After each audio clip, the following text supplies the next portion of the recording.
Hi, I'm Untitled. I'll be chairing, so you'll hear me introduce you later, but Regan will be here as well. So, Fantastic. I just thought I'd say hi.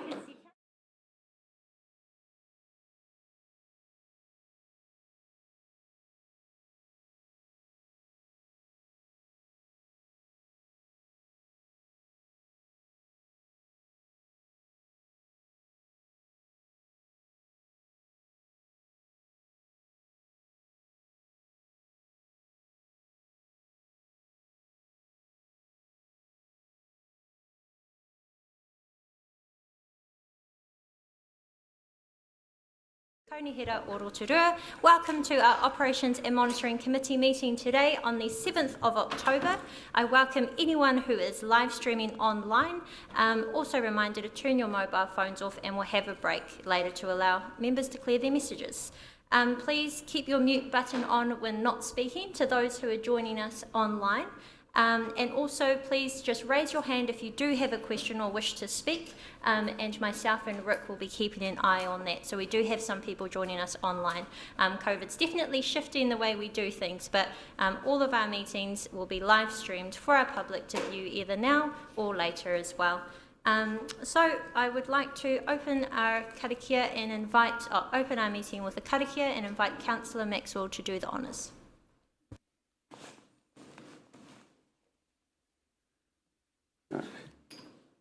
He ino I tātou, karakia whakapuaki.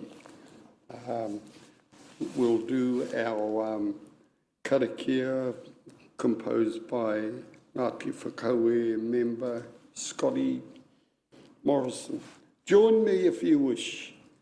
Tūtawa mai I runga, tūtawa mai I raro, tūtawa mai I roto, tūtawa mai I waho.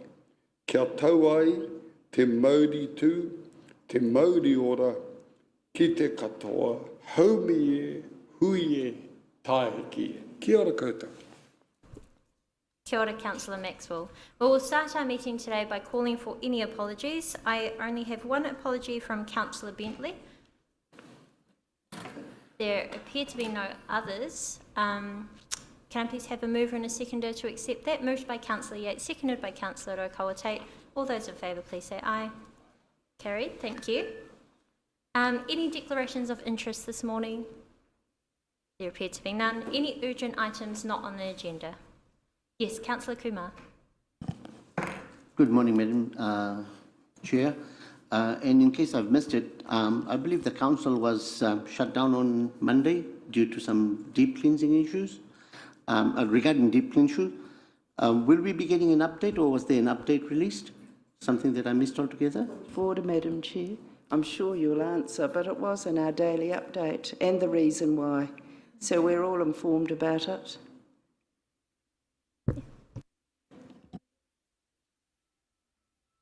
We have been well informed why as councillors, and it was also shared to the public, but I might just ask if the Chief Executive wants to give an overview of that. I can do. Just briefly, we had a situation where it was found that one of our staff members had actually potentially been exposed to COVID whilst on a visit to Hamilton. They came to work and really only during their time at work found that that was the case. We responded by effectively closing this building. The team and the staff member concerned were asked to obviously take COVID tests, which they've done so. The building was subsequently also deep cleaned so people could come back to work the following day. The COVID tests have been undertaken and returned to date, and they have actually been shown to be negative. Thank you, Your Worship. If you want to make any comments before we move? Yes, just through the Chair, thank you for the opportunity. I've been asked as the Mayor, all our councillors and community board members, are we vaccinated? So it would be great if we'd support the campaign to get out and show the leadership to our community about vaccination at this time. That's the tool that will keep us safe, along with the Chief Executive's actions on that day. And I do urge councillors and community board members to read the daily update because things are changing very fast around us. But it would be great. I'm not asking you to declare it today, Councillor Maxwell, but on your own social media channels, do support the vaccination campaign. This is getting very critical. Thank you, and I do just want to thank our Chief Executive and our executive staff for acting very quickly when they did, when we suspected whether there would be a risk. As we've heard, there was a very low risk. Some others may not have considered it a risk, but because we're such a large organisation, we showed leadership there in ensuring that we're protecting ourselves and therefore protecting our community. So thank you very much for that. Through the Chair, if I can make one more comment on that, I think you'll all appreciate that council as an organisation provides essential services to our community. So we're in a situation whereby if this organisation is affected by COVID, it effectively could result in a disruption of essential services. So to that end, we actually take a conservative approach and take issues such as the one that we had earlier in the week extremely seriously, so that we can actually manage this organisation to the best possible ability that we can to ensure that our people are safe and therefore that there is minimal chance of disruption to those services that we provide. Thank you very much. And as you would have noticed as well, the reports that we have in front of us today do delve into the detail of how COVID has impacted our organisation, but how we are continuing our business as usual as much as possible. Were there any other urgent items? Councillor Donaldson. Just through you, Madam Chair, I just wondered if the Chief Executive could also expand on proactive strategies by council to have its staff vaccinated. I know all the civil defence facing staff have been vaccinated, but that question's been asked as well, as what is council doing about, as the Chief Executive just alluded, getting our staff vaccinated. So through the Chair, we have been promoting with staff the importance of vaccination now for some months. We managed to enter an agreement or to get an agreement with the DHB that council staff could be prioritised for vaccination, so they were given a code by which they could actually have vaccination or achieve vaccination urgently. Their vaccination will be prioritised, as so could their families. So we've been doing this now for an extended period of time and will be continuing to do so. We're also watching what's happening with regards to the changes with regards to the employer's ability to require vaccination, and whilst we're not moving on that at this point proactively, we are certainly monitoring that extremely closely. Thank you. And an urgent item from Councillor Maxwell. It was just touching on, I know it's not on the agenda, but just quickly, I just want to say I was impressed with the letter that we received that was sent out by Deputy CEO Craig Tidiana to Jared, somebody. Yeah, the letter that was sent out I thought was well done, and especially somebody who did attend a lot of our meetings. So I'm pleased it was actioned like that. Thank you. Thank you. Well, there appear to be no other items, so we'll move to the first item on our agenda, which is a presentation from Waka Kotahi, National Land Transport Program Update. Would I like to invite Regan Fraser and Nikki Carling, who are our council officers, up to the presenters table. And we also have Jessica Andrew online joining us as the Regional Manager for System Design from Waikato Bay of Plenty, Waka Kotahi, who will also join Regan and Nikki in the presentation. I'll hand over to you, Regan, to introduce the team presenting this morning. Thank you. Morena tātou. I think you've covered off most of everything, Chair, yeah, a big welcome to Jess. Jess would have loved to have been here today, but she's protecting us as she's had a little bit of a cough, so thanks to technology is zooming in today, and she'll be giving us an update on the National Land Transport Program. Thank you, Jess.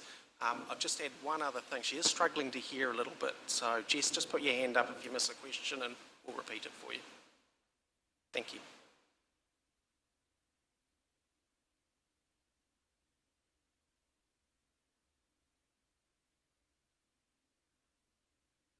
Kia ora koutou, sorry I froze there. Can you now hear me? Yes. I apologise. And I lost my connection. Kia ora koutou, ko Jessica Andrew Takuingawa. I apologise that I'm not there in person. I've woken up with a cough and a sore throat, and obviously in the circumstances it was inappropriate to come in, but it is a real pleasure to be here to present with you today. Just to introduce myself, I am the Regional Manager for what is called System Design for the Waikato Bay of Plenty. That means that I cover the planning and consenting parts of our business, looking at what the future holds, and work alongside David Spears, who I know you've met, who is our Director of Regional Relationships, and with the rest of our leadership team, which includes Jo Wilton, who is in the infrastructure delivery part, so a number of the projects in the region which are in construction, sat with her, and Rob Campbell, who works in the maintenance and operations space. And we obviously work together as an extremely tight-knit team, along with the project managers and those who are working in the region on the ground.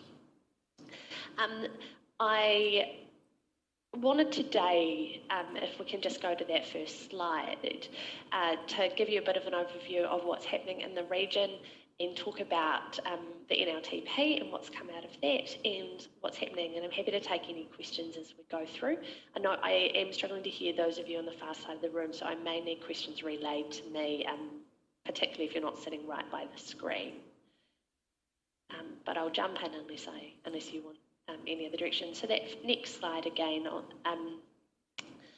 the National Land Transport Program obviously was launched on the 7th of September. It was eagerly anticipated by many of us. What we have seen from that is a record investment in the land transport system. So when you include the Crown funding as well as the National Land Transport Fund, it's a $24.3 billion investment in land transport over the next 3 years, which is extraordinary. The focus of the investment has been on safety, and obviously there is a lot of safety improvements happening, particularly around the Rotorua district. Better travel options, so looking at public transport and multimodal investment, improving freight connections, and helping to protect our environment, including addressing the impact of climate change and need to hit those targets. In that, you're seeing 28% of the investment spent on public transport, walking and cycling, and 6.9% on maintaining, renewing, and increasing our resilience. So recognising a huge need to maintain the network that we have and where we can improve the quality of that. We've also got a $3.9 billion investment in the state highway and local road improvements, so improving the existing network. And as you are likely aware, with the last minute delay on the announcement, there was a last minute injection of a further $2 billion into the National Land Transport Fund in order to allow us to deliver, particularly in the maintenance space, the necessary investment to maintain the safety and the operation of the network. And that's been done through debt financing. One of the conditions of that, as some of you will be aware, is that there will be a review of the funding and financing model that sits behind the NLTP over the next 3 years to look at whether it remains fit for purpose and what the future should look like. But that has enabled us to invest heavily in maintenance and a number of things, including around this region. If we go through, I'm keen to give you an update on some of the projects that are happening in your region, so you're aware of where they're at. So if we jump through to the next slide with the map, this will be a map that you're each really familiar with. We've updated it again. And what I'll probably do is jump through the particular projects and then come back to this with questions, because it is a really great summary of what is happening around the lake and in this area.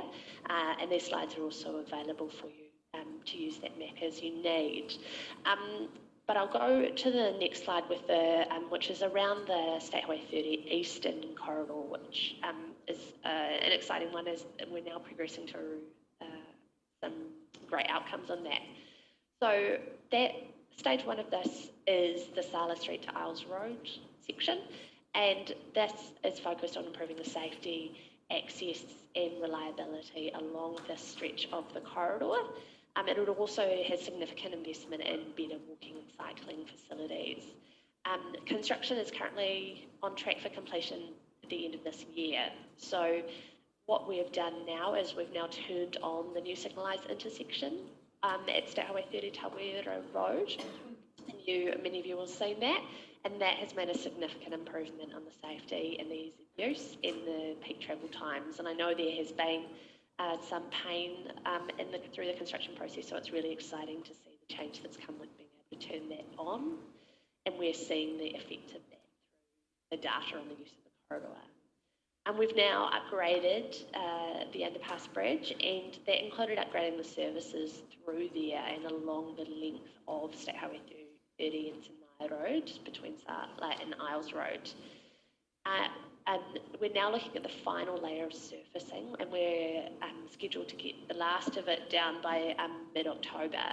And we're also looking at completing a landscaping and shared path. So particularly once we see the resurfacing completed in the middle of this month, what we'll then be seeing are relatively minor works, and the impact on road users will be much less significant, and the benefits will really start to show on the stretch of roads.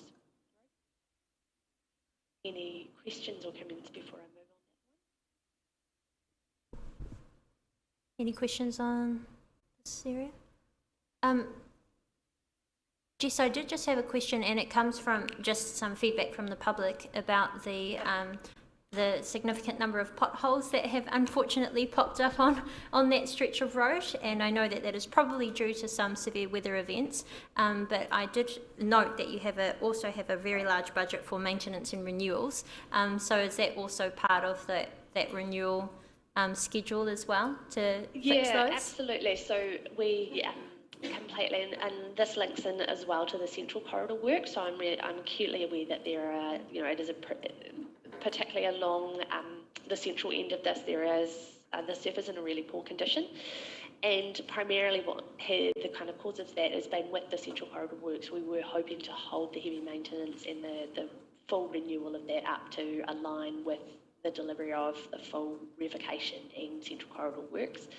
Unfortunately, as I'll come to, that work was not funded in this NLTP, and we've recognised that therefore we need to get on with that maintenance urgently in order to lift that quality and the level of service along there. So we have got, as you noted, quite a large maintenance budget, and we were talking with Stavros and the council officials around the timing and staging of that, with a focus particularly on this section as the priority to lift the quality there and do a full renewal to address that.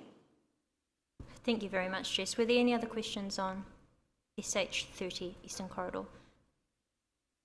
There appear to be none. Thank you, Jess. You may carry on. I'll keep on.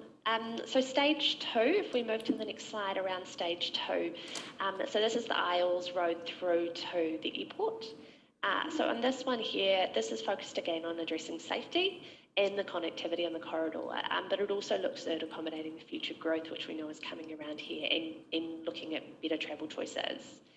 You'll be aware that we did community engagement in 2020, and there was a lot of community support for more walking and cycling infrastructure and for the safety improvements. People also gave us feedback around wanting predictable travel times and the integration with the local roads, so those connections along. As a result, we've progressed this project, and we're really pleased to have the 35 million of CIP funding for phase 1, which is now started. You'll see that some early works on phase 1 with the raised platforms for the local road connections has now started, and we'll see bigger works on this kicking off towards the end of the year. Phases 2 and 3, which are the next stages, and if we jump to that next slide, you'll be able to see a map which clearly shows you where the 3 stages are, aren't funded at the moment, but we are working with council on how we can progress funding of those and also have them ready to go when the opportunities arise. And the work that has been done here, particularly by council staff, to have each of these stages clearly articulated and ready to go is a really great setup for the opportunities as they come up, whether it be through float in the NLTP later in the 3-year period or through other opportunities such as crowdfunding. I'm happy, obviously phase 1 will include some 4-laning and includes a new separated cycleway and a number of intersection improvements, and so we should see a significant improvement in the work through there. Jess, we just have a question from Her Worship the Mayor. Morena, Jess, and I can see you on the screen, you probably can't see me, but the frustration is blindingly obvious to us about stage 2, where we've worked very hard with the community, as you say, consultation, and we really want to finish the 4-laning to the airport and open the industrial park at Roundabout. You gave a little glimmer of light about working with Stavros and the team to try to find funding, and I know this sounds a bit cute, but now you're not doing the Auckland Harbour Bridge cycleway. Is there any chance for us to have a crack at getting some of that funding, or is it earmarked just for investment in Auckland? This is very frustrating. This is the bit that we work really well with Waka Kotahi, our community, our business leaders, and we really want to see it getting done. And yet your comment on the screen was that it's predicated on growth. And we know the growth aspirations out there. It's all a known, it's just we didn't get the budget bid. So how do you see that glimmer of light working, Jess? I've tried through David Spears. Yeah, look, so the answer to your unsurprisingly savvy question is there is obviously some money that has become available through the cancellation of the Harbour Bridge. There's also, I think there will be some other opportunities in the next 3 years. Obviously we have a central government election coming. There is investment particularly focused around housing and mode shift, both of which obviously this project can tick the boxes for. And there is also the option that, you know, towards the end of the 3 years in the NLTP, it may be that some other things haven't been delivered and there is some money available. So my view is that the work that we've done is essential to setting us up for success for those opportunities when they arise. So what the conversation that we've been having with officials is to say, okay, well, you've done the work here, which, you know, I think there's a huge credit to the team on that, because I can't say that for every part of the region. Let's continue to put this up and tailor this to the opportunities as they arise, and that's what we should be doing. So I'm certainly going to make no promises, but around, you know, knowing the money will arise, but I do think the opportunities are coming, and I think that this is something that we can continue to advocate for those opportunities, and that it's very well placed for that. Thank you, Jess, and if I can just comment too, that this has to be a demand of central government with our housing aspiration and our East Side Community Plan, and the aspirations are so linked to building communities and housing, so we'll try every which way we can. Thank you. And I support you in that. Thank you, Jess. There are no other questions if you want to carry on. Thank you. So the next slide just gives you a little bit more on stage 2, phase 1. So obviously stage 2, it's very confusing. We've got stage 1, stage 2, and then 3 phases of stage 2. And phase 1 being the currently funded one is looking at supporting the Faranui landlocked development, so some of that housing growth that you've been talking about. So we're in the kind of last stages of our detailed design, and as we said, we've started early works for construction, and we're on track to start the full construction shortly. And there is some detail there on what that involves, which I'm happy to talk through, but I suspect many of you are familiar with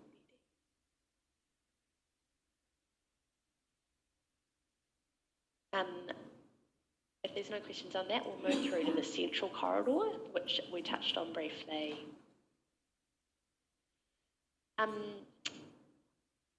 So the 30A Central Corridor work, we have finished the detailed design on what it would look like to revoke and upgrade that to provide, a mix of better placemaking, better accessibility options, particularly for pedestrians and cyclists.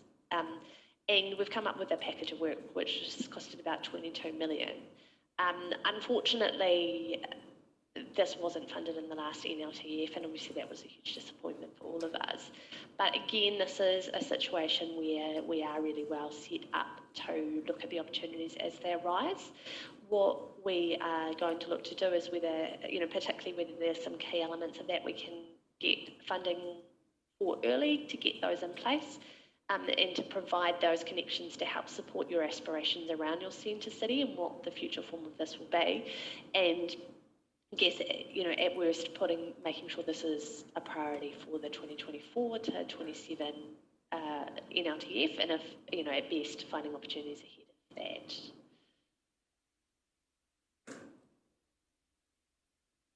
Again, I'm happy to take any questions on that. There's no questions, Jess, you can carry on. Fantastic. So next slide is the Faranui Junction, which is part of our speed and infrastructure program, where we're looking at a safety improvement. So obviously this is a really high risk intersection on a busy road, and so this project aims to make that intersection safer by looking at putting a roundabout in here. We have funding secured for the detailed design, and that's currently underway, and as part of that we're working really closely with council staff, so your officials, with local iwi and landowners and other people who are interested in this. That is going really well, and we're in that sort of detailed surveying, pavement, understanding the technical aspects around that. We're on track to complete that in late 2021, so relatively soon, and then we're expecting to start construction on that early next year. Jess, we have a question from Councillor Donaldson.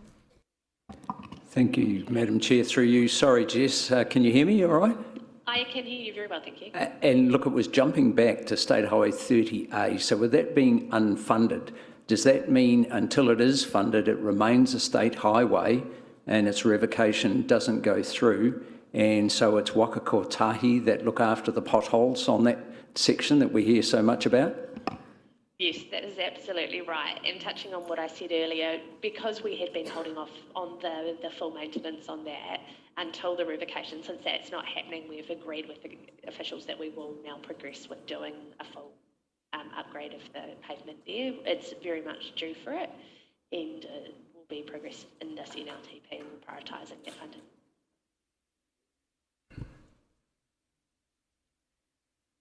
So if we jump down to the next slide, I believe we are at State Highway 33, Faranui Junction to Rotorua. So again, this is another one in our safety and improvements. Oh, sorry, I think I can see a question.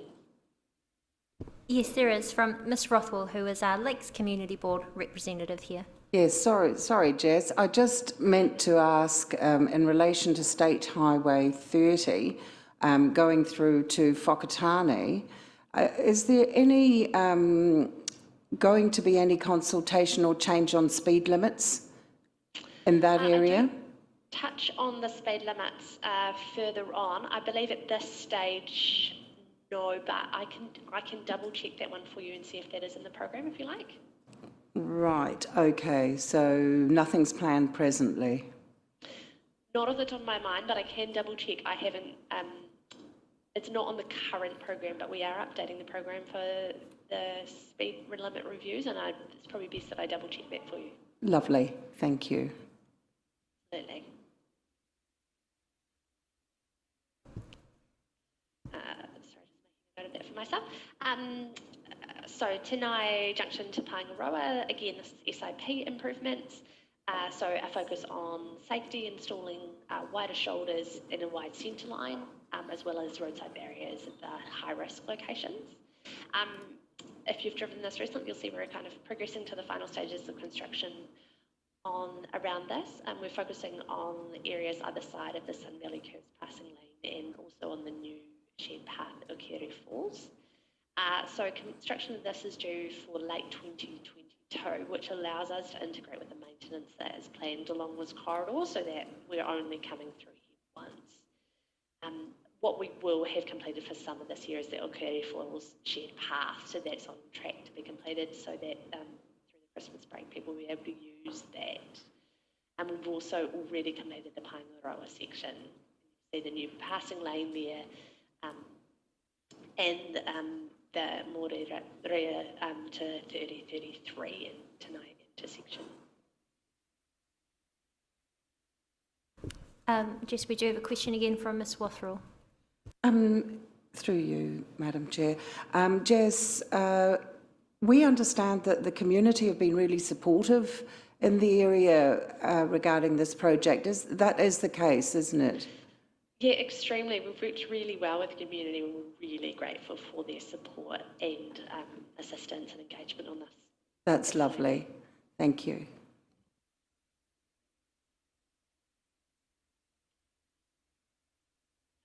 So the next one, if we switch to the next slide, is around the State Highway 5 Taurakinga. Again, this is another set of SIP, so you can see there's been a huge investment through our safety and infrastructure program into this region, which recognises the need to do this.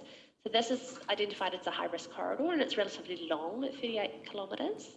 And we're in the investigation stage on this on what safety improvements would look like. So that includes looking at things like upgrading intersections through to roundabouts or other solutions, looking at side and median barriers, and what the right set of interventions are here.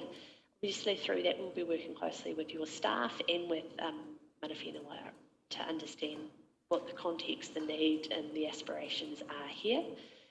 The way this project works at the moment, we've got investigation funding, so that allows us to understand the cost and what is needed here, and then we can go back in through the program to look at funding for the next stages. Construction funding is a possible, but it is not a guaranteed thing. So once we understand the cost, we'll be going back to look at whether we can lock in the funding for that. Jess, we've got a question. We've got a couple of questions. We'll start with Her Worship the Mayor. Thanks, Jess. Around this one, you didn't give us the timing for the consultation because there's items coming up like a natural burial site that has to be worked through with iwi that we're involved in, but it's not active part of our work stream at the moment. But when is the consultation period completed on this stretch of road? So we haven't looked in the consultation on that yet. It was just confirmed as funding in the NLTP, so we're setting up the program for that, and we were going to talk with council staff on the appropriate timing for that. But if there are other factors, that's exactly the sort of stuff we're keen to hear about. I'm happy to take that information and feed it back to the team. Please do, because there's always things in the pipeline. Yes, thanks, yes, Jess. Exactly.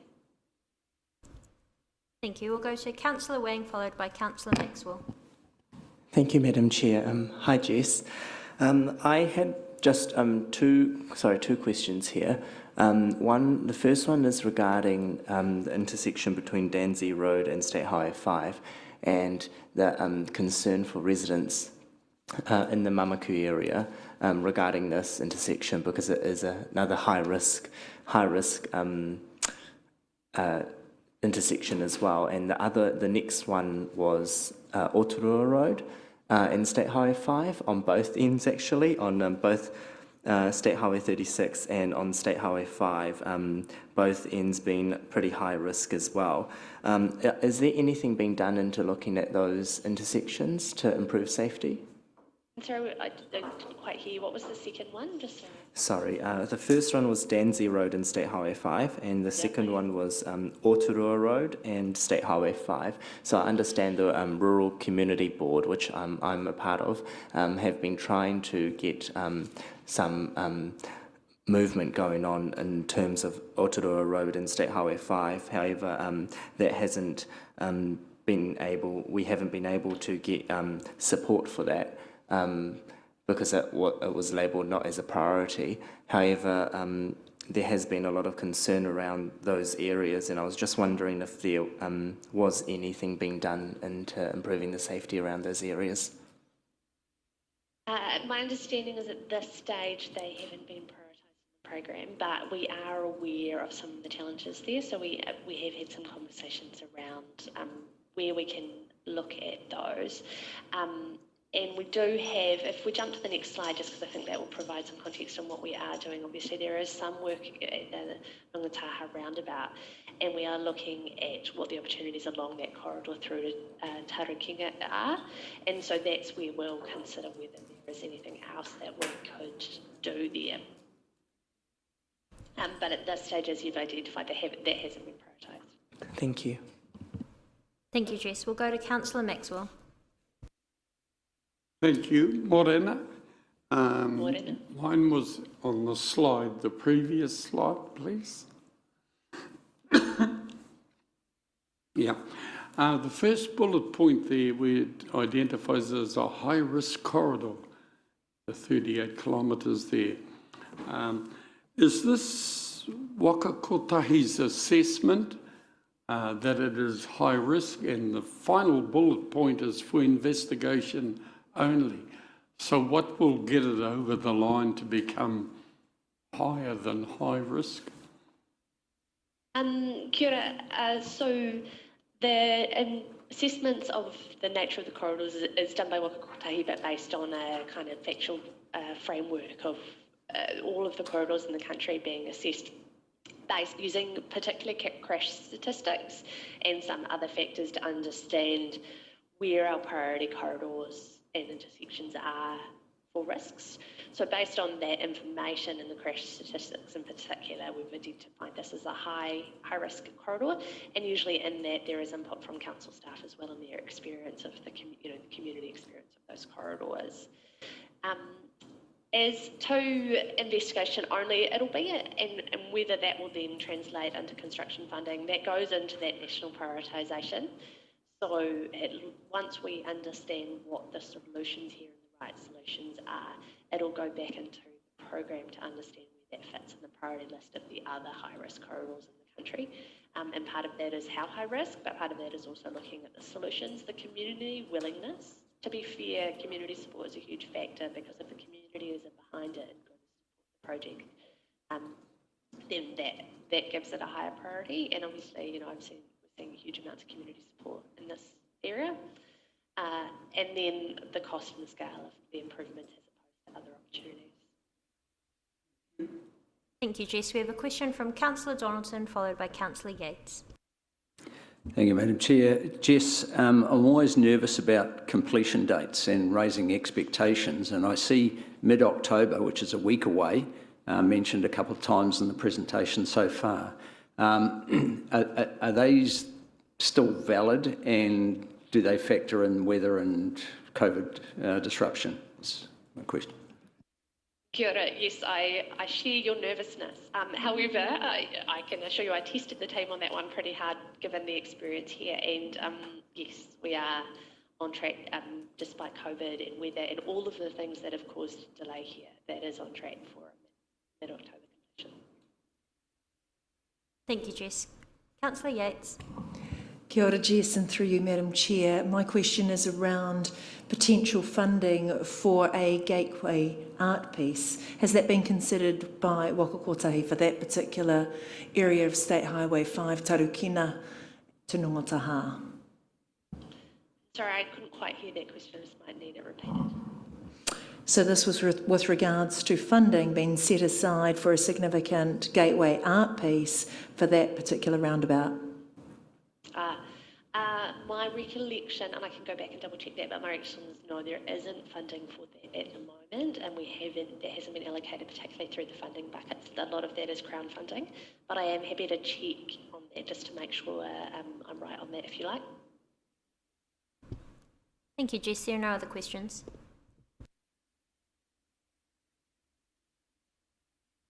If you'd like to continue, thanks. Yeah, absolutely. So obviously we at the moment are talking about the Nongataha 536 intersection. Aware obviously that has been challenging and taken significantly longer than was anticipated, but that is on track for completion in mid-October, and that will allow us to remove the diversions and alleviate some of the challenges there. And we have been working really closely with the Nongataha community, another example where the community has been really, open and supportive to engage with in a challenging time, where we're looking to keep the impact for them to a minimum.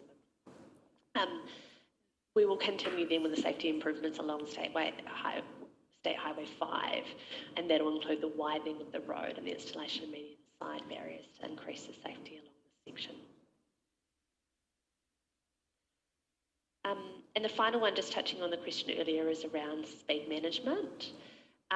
So there are a number of speed reviews happening in this area. So we've got the Statewide 530 urban speed review, which the consultation was obviously completed on that earlier in the year.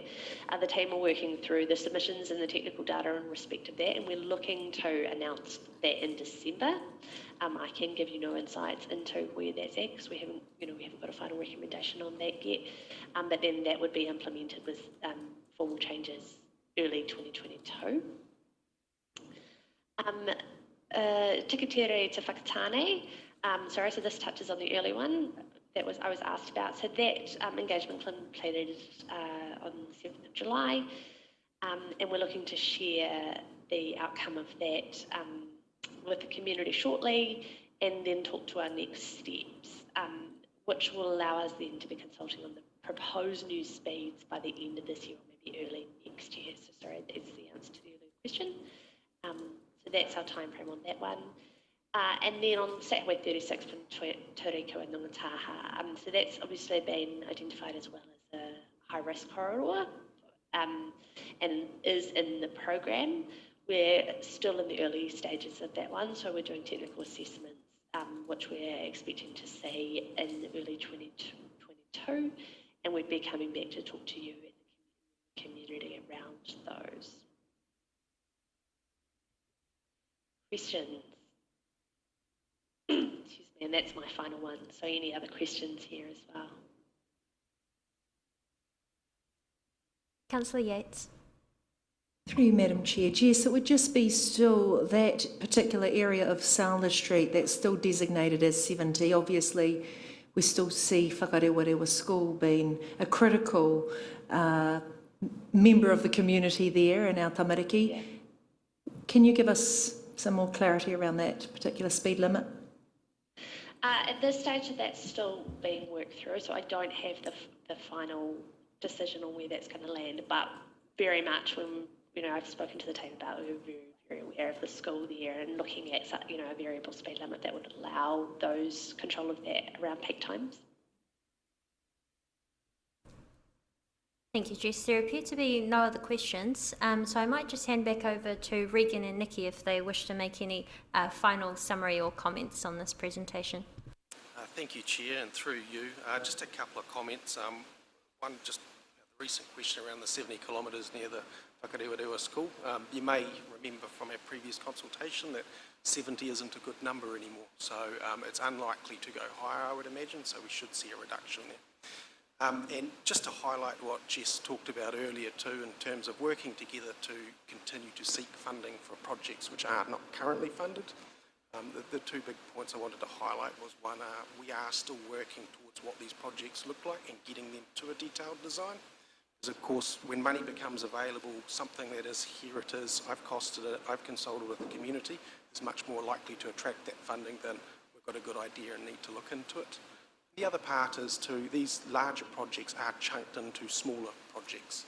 So the State Highway 30A revocation project, for example, the safety improvements outside Boys High are a great example of something that could be done under a minor risk project. So we are proactively working together with NZTA to attract funding for those projects. Thank you.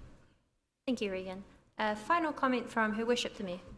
Oh, question. Actually, and it's not to catch you at all, Regan, but with State Highway 30A funding sort of stopping, what does that do for the inner city work that we were looking at about connectedness as well as the green corridor and issues like that? Does that go on hold? Because we can't do that with a housing strategy. And just to highlight again, thank you for the question, what Jess was talking about is that starts to come into how our central city works along with the housing, which we all know we're looking to consider in there. So that's another bucket of money which is prioritised by the government as well. So there is safety aspects there, but also how are we enabling housing and better communities. So more buckets to go look for money for. Well, thank you very much. That concludes this presentation. I'd like to thank you, Jess, for joining us online and giving us a really thorough update, which I know ourselves and our community have been looking forward to knowing about when the completion of some of these major projects will be. So thank you very much for your work from you and your team. And thank you, Regan and Nikki. So we'll move Pleasure. on. Thank you for having me. Thank you very much, Jess. So we'll move back to our agenda and we'll have the confirmation of minutes. We're on page 7 now. Can I please have a mover and a seconder for the motion that the minutes of the Operations and Monitoring Committee meeting 2nd of September 2021 be confirmed as true and correct record, moved by Councillor Donaldson, seconded by Councillor Yates. All those in favour, please say aye. Aye. Carried. And now we can move to the staff reports. We are on page 11. So you would notice that our staff reports are slightly different this time, and that we've decided to focus on the impacts that COVID Delta has had on this organisation. As we've heard from the Chief Executive, we do run essential services, and we will soon get an update from all of our DCEs around how that's worked operationally. COVID is really shifting how we do things. The effects on this organisation have in some cases been negative, but as you will see, there has been many positives that have come from it, and also from the initiatives of our staff who have been going continuously above and beyond. So I welcome you, Thomas, to overview our financial performance for the 2 months ended. I'd like to get a mover and a seconder that the report financial performance for the 2 months ended 31st of August 2021 be received. Moved by Ms Ruthell, seconded by Ms Bray. All those in favour, please say aye. Aye. Thank you. Over to you, Thomas. Thank you, Madam Chair, and good morning, councillors and community board members. First slide is going to be a little bit different. Can we hear me okay? Sounds a bit odd. Yep. Oh, there we go. Wasn't in properly. Just a little bit different because I think our world is different. So at the time of preparing this report, 2 weeks of the month, or 2 weeks of the period being reported, was actually in lockdown. And so for us, our world is changing a bit. COVID now is real.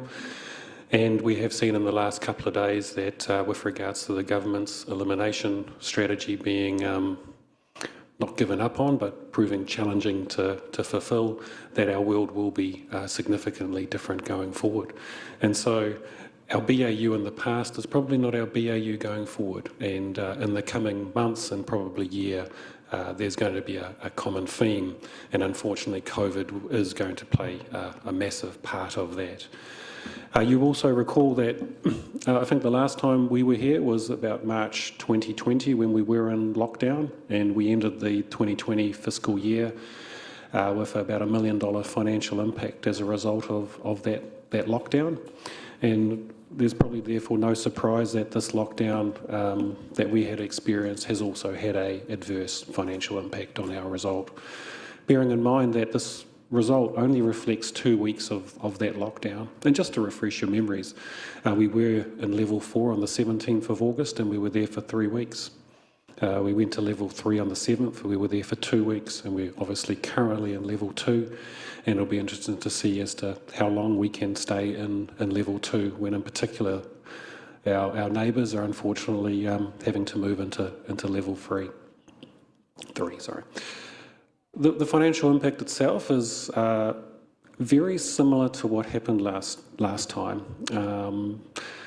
Parking revenues, and in particular anything in the events and venue space were hit hard. The difference this time is that at the Energy Event Centre they were pretty much fully booked, whereas the last time they were in more of a quiet period. And so we do therefore expect that the financial pain that we've seen here in our revenues will extend into the next month.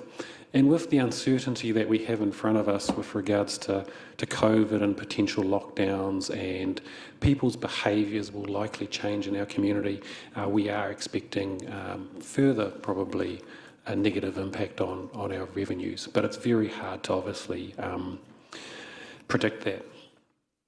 Fortunately, while there was a close to $1 million impact on our revenues, it hasn't been significantly felt in the operating result, because obviously while we were closed down, the operating expenditure reduces as well somewhat, bearing in mind that a significant portion still continues. And so we have delivered a result for the month that's slightly better than budget, and there are certain things occurred which mitigated the impact of those revenues. I think the one that I'm going to highlight the most is probably the staff costs. So during the lockdown, very similar, our staff were paid. Most of our staff were working from home where they were able to. I think this time round we didn't have 3 days notice for a lockdown, so we'd learnt from the past, so we were fairly well prepared, but the majority of our staff were working. But I think what you'll see in this report is that there is a favourable budget variance there in staffing, and what that actually highlights is that we, like everyone else in New Zealand, is experiencing staff retention challenges and also recruitment challenges. It is becoming incredibly competitive out there for skilled resources, and people are choosing with their feet to go elsewhere to either get paid more or better working conditions. And this is going to be a theme that's going to be with us, I think, for quite some time. And so for us, where the majority of what we do is reliant on people and individuals, the ability to attract and retain our staff is going to become even more critical during these really difficult times. From a activity perspective, it's something that I've shown before. The majority of our activities are, as you can see, are tracking much better than budget. There are 2 that are sitting there that are negative against budget. The roading and footpaths activity really is just a timing issue around the reflection of their spend against budget, so there's no underlying issue there. And the planning and regulatory is actually a reflection of the challenges that are with us. So a small portion of that variance is the parking revenue, but the reality of most of that is actually around the activity that our organisation is doing to actually forge ahead with regards to freeing up land and working with agencies around housing. And so I'd anticipate that actually variance will grow during the remainder of the year, and will likely have a fiscal negative impact on our result, but hopefully a positive impact on our community with regards to freeing up more housing and dealing with those housing challenges that our community faces. With regards to capital spend, it was $9 million for the period. It's probably a small, lower level of spend that we're probably used to, though I do recall probably about 5 years ago where that would have reflected half of our annual spend, so it is still a substantial spend. The renewal program is quite low, and it's no surprise that July, August is the winter period. Not a lot of renewal work takes place, and so the majority of the spend actually reflects those significant capital projects like the lakefront, etc., and Shimpak, which were well underway and were well commencing during that period. And the only other thing I'd say is from a debt position, we are about $16 million higher than we started the end of the year, but that is because we pre-funded some debt renewals and we have $17 million on term deposit that matches that. So from a debt perspective and a cash position, we are sitting very similar to the start of the fiscal year. So with that, happy to answer any questions. Thank you very much, Thomas. Question from Your Worship, the Mayor. Just an interesting remark you made, Thomas, about rates remission being lower. Is that lower than you budgeted for, or just people haven't taken up that option? It is lower than expected. And if I just come back to that, you'll recall the last time we had O&M, we might have been in lockdown, and there was the issue around cash payments and all the rest. So just to put it into perspective, I think on day one of the doors opening, we had 10 ratepayers come in that wanted to pay with cash, so it wasn't the significant problem that some of the community members may have made it out to be. We have had a number of ratepayers as well that we are dealing with remission of penalties as a result of the lockdown, and we've been quite flexible with them, but not huge volumes that were like last time. So I think at the last lockdown we did provide repayment options with regards to extending the ability to pay rates over a 12-month period, and from what it looks like, it hasn't been needed. To put it into context, and I think I may have mentioned this before, the penalty run on the 20th August rates instalment was about 10% higher than normal. That 10%, when we looked into it, reflected a large number of commercial organisations that hadn't paid their rates. They have since paid, and what we put it down to was the fact that the lockdown happened very quickly. They weren't in a position where they were actually able to make payments at that time, or actually rates just wasn't probably important for them at that time, and so that has now been resolved. So we're not seeing the same issues that we saw last time. Thank you. We have Councillor Kumar followed by Councillor Rotorua and Councillor Maxwell. Good morning, Thomas. Thank you, and through the chair. Thomas, you've already covered COVID as one of the expressive factors of how we're going to be. I was reading this morning about revenue tracking, which is unfavourable due to what you wrote, suppressed fees and charges. I think we can continuously look at now COVID and lockdown and not blame it, but how are we in the future as an organisation going to factor that in our budgets and assessments?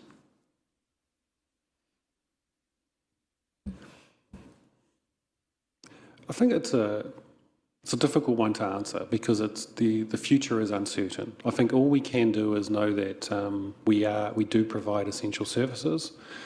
We play a critical role in our community, and we have to continue on as normal, and we are, even though I say normal, but what is normal? I think in time, as we see lockdowns evolve, and I think our community will evolve as well, it'll be interesting to see how businesses survive into the future and all those sorts of elements.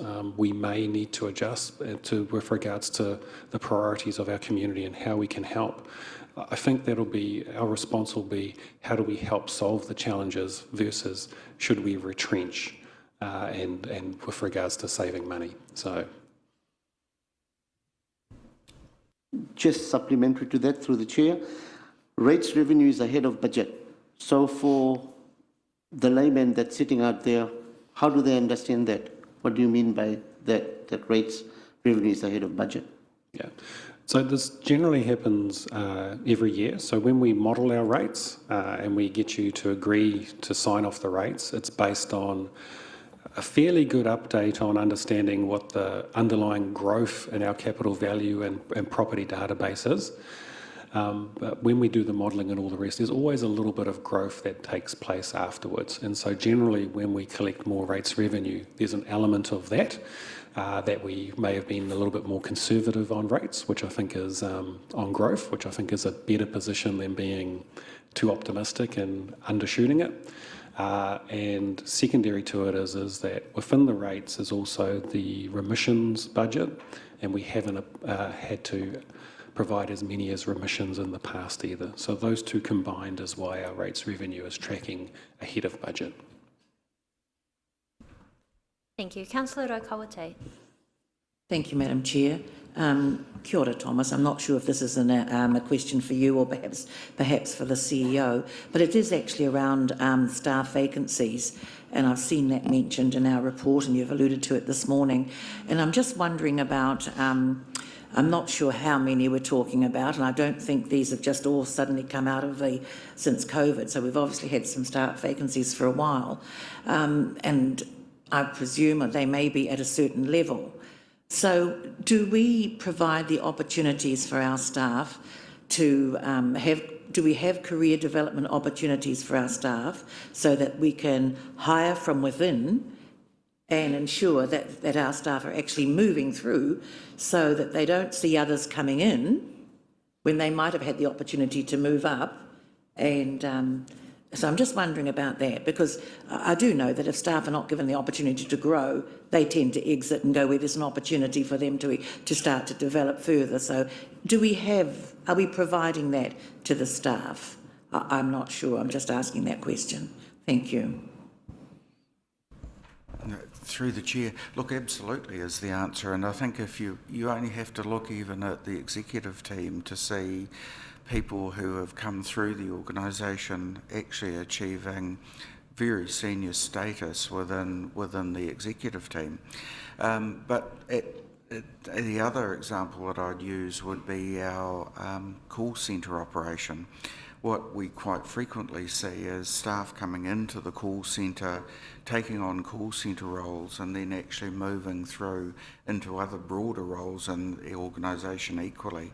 So what I've given it 2 examples there is people coming into junior roles in the organisation, if you like, but then achieving more senior roles, but then also staff who have actually worked in the organisation for some time, achieving some quite senior roles at that. So, look, this is actually a core part. Of course, one of the other aspects that we've looked at is how do we attract people through into specialist roles such as engineering? And so there's been ongoing discussions, and you've seen, for example, cadetships offered in the past.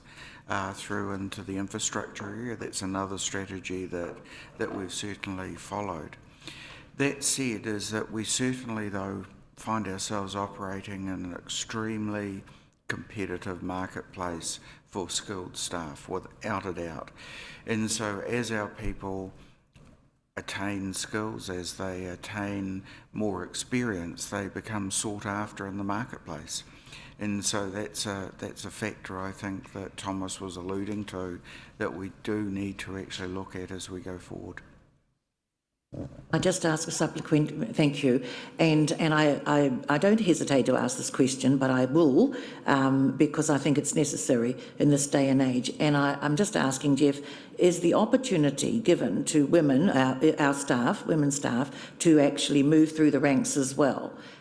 Because recent information and research in New Zealand shows that women still lag behind in getting promotional opportunities to advance in their area or across an organisation. So that to me is important too. Look, I think the best answer to that can be actually made by referring to the pay equity status in the organisation at the moment. So without actually trying to comment off the top of my head as to what those numbers look like, I'd actually refer that answer to either Thomas or Joe, one of the two. Yeah, I'm happy. I'll introduce Joe in the ops, who's our new HR people director. Pay parity has been a big focus of our organisation for a number of years. I think 2 years ago in particular, we actually diverted the majority of our market movement to actually addressing those issues. It is difficult to stay on top of. With regards to diversity in the leadership team aspect, I was always proud of the fact that at one point 5 of my managers were female colleagues, and I think at the time on our leadership team, I think close to 60% of our Tier 3 leadership is a woman. So it has been a big focus, and is definitely continuing to encourage opportunities to our colleagues. Thank you very much, and thank you for providing that answer to and that question, Councillor Rokauatate, and also seeing that reflected at this council table too, with of course our worship the Mayor Steve Chadwick, who is the first female mayor of Rotorua, and the chairperson, myself and you, and our deputies all being female too. So without a doubt, Rotorua has been leading the way for some time, and I'm quite proud of that actually. But we'll go to the next question, Councillor Maxwell. Thank you, Madam Chair. My question, Thomas, on the page 5, please. 5, yeah. That one there, the question I have is, you might have seen recently where Creative New Zealand has given 5 million or 6 million to the arts and culture sector. This question might need to go to another senior woman, Councillor Yates. who chairs that department, but are we applying to those funds as well? Because that's what Minister Sepuloni puts it out for, so that people can, if they need it in their areas for the art and culture, which is hurting during COVID as well. So my understanding is our Arts and Culture Division is probably the most active in council with regards to seeking funding applications. So I'm confident that they probably have, yeah. Thank you. Councillor Wang. Thank you. Thank you, Madam Chair. My question would actually probably be better suited for when we have the organisational enablement update. Okay, no worries. We'll save it until then. Were there any other questions? Your Worship, the Mayor.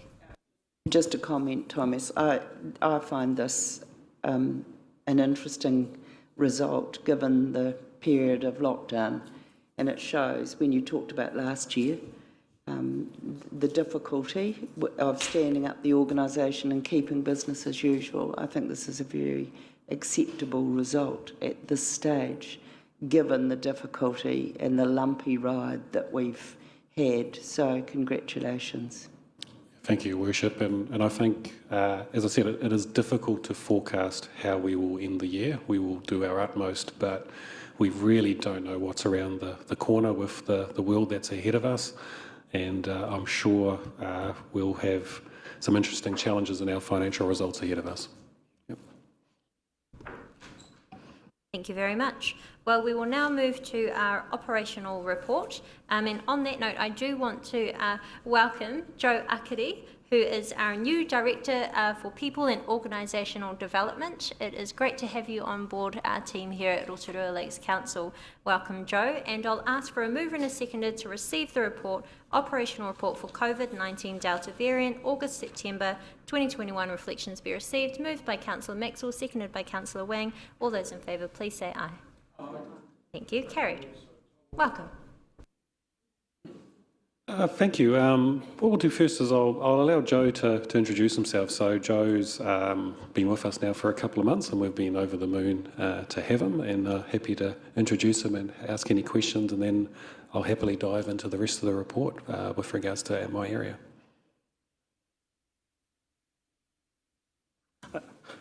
Kia ora tātou. Ko Vaitimanga, ko Whatuia te awa, ko Ngati Hamo te iwi, ko Hope Akari Tukuinga. My name is Joe Akari. Pleased to be here. I whakapapa back to the beautiful islands of Samoa. If I could just indulge in terms of a little bit more about myself. So born and raised in South Auckland, but I've many strong connections to Rotorua over the years. When I first left South Auckland and started a career in forestry, I joined the New Zealand Forest Service as a forest ranger trainee and did most of my training in Rotorua at Sala Street, and was posted at various forests around the place. Certainly returned to Rotorua as a self-employed contractor, had a small team employed by or contracted to P.F. Olsen's, and then I've been in senior HR roles for a number of years. My first HR role was the HR manager of the Waipa sawmill that was under the Forestry Corp back in 1995. My son was born here, I was married here, so I feel in many ways I've come home. Most recently held senior roles, Executive Director People at the Bay of Plenty District Health Board, and prior to that Chief People Officer at the Refinery New Zealand, the oil refinery Marsden Point, in terms of a range of roles I've been involved in. Yeah, malolava. Okay, well, I'll hand it back to you guys to overview the report if there's anything you want to, and we are on page 18 of our agenda, Organisational Enablement Group. So thanks. 18. I'll take most of it as read. I think what I'll just highlight is the challenges that we have had, obviously, of keeping our staff active and busy during this time. So the majority of our staff actually have been able to work from home, and you will also notice that those that are able to walk through the building, that the building is at times quite empty, and that's just a reflection of the fact that the heavy investment that we've had in the past with regards to technology and flexible working arrangements, that the majority of our staff are actually capable of performing and working at home.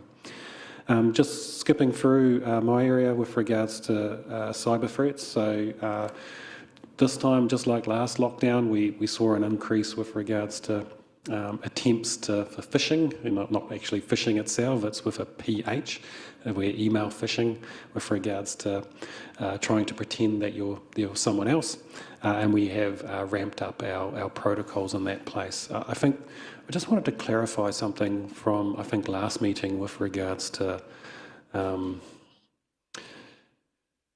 comments that were made around emails getting blocked and all the rest. We have a protocol in place with regards to the senior leadership of this organisation, of which the councillors are included in, that actually non-approved emails get bounced back. And there's a reason for that, because you can imagine how many emails I get a day that pretend to be Jeff Williams. And so the only emails that actually come through to me are from the Jeff Williams with regards to the proper RLC website. And that is designed to obviously protect ourselves. The councillors are in the same way. And so it's not so much that they're being blocked, we just ask that councillors and everyone use the appropriate emails. And it's done to ensure the appropriate protections are in place. Because all we need to do is probably reflect back about 4 years ago, I think at the Wainanga, with regards to the incident that happened there, and that was about $1 million. And also during the America's Cup, you'll recall, I think there was an incident there with regards to about $2 to $3 million, only as late as when was the America's Cup, earlier this year, with regards to that. So we do take our security very seriously. I will apologise for the inconvenience, however, we do it to ensure that the ratepayers are protected with regards to ensuring the security of our network and our processes. Part of that as well is obviously the digital first, so we are really focusing on digital first, so cheque payments have obviously been changed, and the way that people are doing business is changing as well. I think COVID and people's willingness to enter into premises and want to do interactions online is really going to focus us on our drive to move to a digital first organisation where the majority of our interactions are digital first.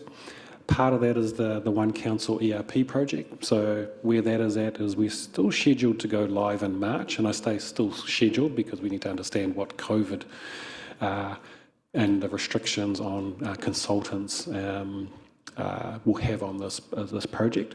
The team are currently in testing phase, initial round of testing with regards to the configuration of the new software. And we plan in the next month to go into user acceptance testing, so that's where the organisation tests the new product, and all going well, that will come after Christmas. So it's not something that we'd like to change systems during the Christmas period, and so it is scheduled to take after the Christmas period. And I think the majority of the organisation is looking forward to it. Even though changing an ERP or your core system is incredibly painful, the benefits that come through with it will be immense. And I'm happy to leave it there, Joe, unless you've got any people issues you want to share. And probably just a little bit further to the discussion that was held earlier. Certainly the consequences of COVID have been quite pervasive, some of them obvious, some of them less obvious. Certainly for us within the people space, particularly around recruitment, I think if you would speak to any recruitment consultant at the moment, they would tell you that the market is candidate poor. We have a low level of unemployment, and I guess as a result of COVID, the normal talent pipeline that we would normally see from offshore Kiwis returning or others, has been considerably constrained. So for us, the challenge, we've got a couple of challenges, both in terms of attracting and also retaining, because the market is so buoyant. So attracting in terms of we've got some positions that are incredibly hard to recruit for, and it's not unusual that time to recruit will take anywhere between 100 and 200 days, with multiple offers declined through that period. And also retention. We have very talented people in high demanding areas, so it's not unusual for our people to be attracted to other employers who are willing and able to pay a premium. So that's the dynamic for us and from a people point of view in terms of going from attracting and retaining staff. So and a lot of that driven as a consequence of COVID. Thank you. Councillor Yates. Ka pai, thank you, through you, Madam Chair, and tēnā koe, Joe, no mai hoki mai ki tēnei ai o tō kāinga o Rotorua. Ai. So my question is around the cap that was put on salaries last year as a direct result of COVID. Is that still operating at the moment? Through the Chair, the answer is yes. The only salary movements that have taken place in the organisation, or salary changes, if you like, is where people have moved to different jobs than they were undertaking previously. But otherwise, our staff have not had general salary movements now for some 18 months. Thank you. Councillor Kumar. Thank you, Madam Chair. Good morning, Joe. Once again, Thomas, I don't know whether this question can be answered by you or not, but I believe about 8 months ago we were, and the rest of New Zealand were told that there was going to be a timber shortage, and it was on national news as well. So while we look at project management, particularly around Shempak and the museum, and then we get told that there's going to be in procuring products, some difficulties. But because we've got budgets, timeline, and project management in place, and we know that the money is there and the people are managing it, how can we not have secured the quantities of products we needed or what should have been coming at some particular time? I think the challenges are obviously industry-wide. I think in the case of the Performing Arts Centre, that's obviously Hawkins' responsibility to secure those, and they've done obviously their best efforts. And my understanding is they've run into some challenges recently with regards to even acquiring simple things like plywood, and they've had to go to an alternative. Because of the arrangement of the contract, I guess the risk falls on them in that case. And so I think it's just the reality of New Zealand's life going forward with regards to the ability to acquire things that we took for granted in the past, and those that were prepared to take a risk and had foresight and maybe hoard may be better off, but unfortunately a lot of people aren't in a position to be able to do that, and it's probably obviously not encouraged to do that. Thank you. Councillor Wang, followed by Her Worship. Thank you, Madam Chair. Thank you, Thomas and Morena. Oh, still Morena, Joe. My question, which would be better suited in this, I guess, in this area now, was around about, with the discussion that we've had earlier on before about staffing, and the point that I wanted to kind of make is in the internship space. And I understand, I think last year, the summer internships, council only accepted, I think, 3 summer internships. And then the year before, it was higher than that, but it still wasn't, that many.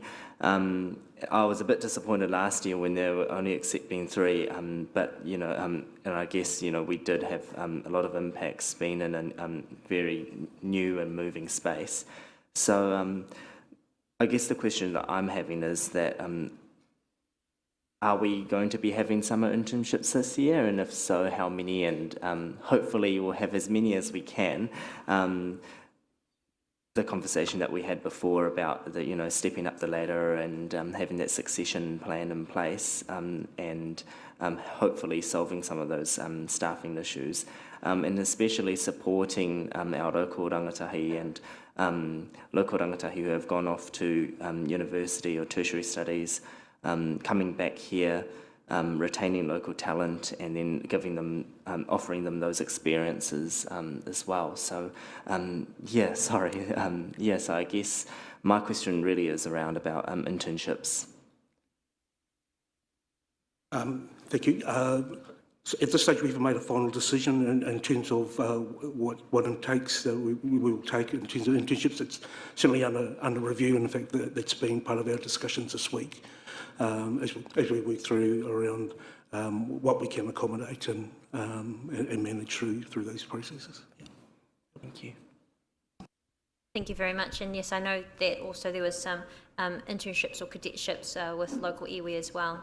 So it'd be great to see some of those initiatives as we face the ongoing challenges and restrictions of talent coming through. We now move to Her Worship the Mayor. Thank you and welcome, Joe. It's lovely to have you on board. What a horrible time to arrive, really. But you've been able to get a good feel for the organisation. And there must be some gold, surely, of people trying to get out of another very tough environment, looking at moving to other parts of New Zealand. Are you seeing any movement of that? Certainly, some of the commentary I've seen, particularly at the end of 2020, was an interesting migration of people from out of the public sector into the public sector, and anecdotally, I guess there was a sense of, because of uncertainty, that the public sector might provide a little bit more security for people. That's, I guess that's a little bit of the feedback that I've heard. And I think as you've seen, particularly in Auckland, more and more Aucklanders moving out of the area because they've gone for the COVID thing. I can work remotely. Do I really want to stay in the city? And then, of course, there's sometimes an actual progression to where else might I work as a result of that. I don't have any hard data on that, but again, anecdotally, I'm certainly hearing that sort of commentary. Thank you. And also, Thomas, thank you for the protection, really, with the screening filter of Domain Master. I've found during COVID that that's actually helpful for us, managing that email traffic that has been huge and 24/7, actually, because they know that you're working from home. So thank you for that. And the other comment is the Tuia program. And the Tuia program is producing some wonderful rangatahi that are actually getting very involved, both through Te Tato o Te Arawa and on the Climate Change Action Plan that I attended last Friday evening. So they're very active in that space, and that's an employment opportunity for people that have been through that leadership and mentoring program to actually come on board now to a job in Rotorua. So I think that's a possible nudge and a link.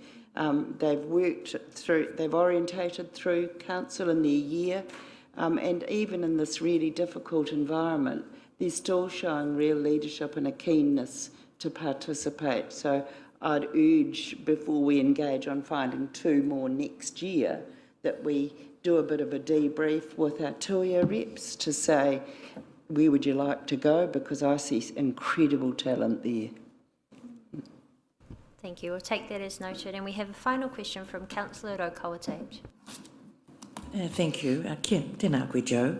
I just wanted to ask you, as the boss of HR, it's around our EAP program that we provide for staff.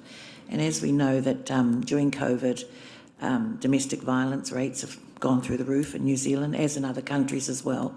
And I'm just wondering if we, I mean, we don't go out and say that, and, you know, we really talk about it, but I'm just hoping that our staff will be made aware that the program is there for them in this time, working at home, people that, you know, all together at home, and the stresses that brings on. But I'm just hoping that staff will know that that's available to them in the widest sense as well.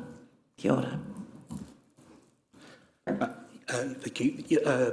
Yes, certainly as we've been in lockdown and CEO's delivered the updates, it's been a common feature within all those communications, and recognising, of course, that, you know, staff working in isolation from teammates, you know, impacts on mental health.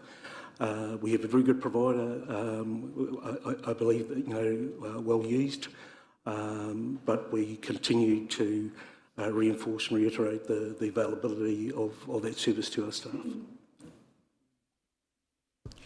Well, thank you very much. Well, that concludes this section, but I will just take a 5-minute break for us all. For those live streaming, how about we return actually at 11:05 and we'll kick off then. So just a quick break for all of us. Thank you very much. Very good.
to overview his report. For those looking at the agenda, we are now on page 19 to page 22. Over to you, JP. Morning, everyone, and thank you, Madam Chair. So I think as the focus has really been on the discussions around those COVID impacts, I just thought I'd briefly introduce that. So for half of my group, where they're mainly focused on supporting development projects, bids and the strategy and policy development, really it's been a time for them where they've operated from home and spent a vast amount of time in Zooms. So Zoom fatigue, just to be working from home and dealing with Zoom meetings all the time. Just on the other half, which is the integrated planning and development side, you can see there a note on the top of page 20 just saying for while we're in lockdown, our building inspectors really turning to doing the paperwork. So being unable to get out on site and inspect premises means there was a bit of a backlog that was created, but they just diverted their efforts to saying, well, let's just start signing off all the documentation and trying to address some of those.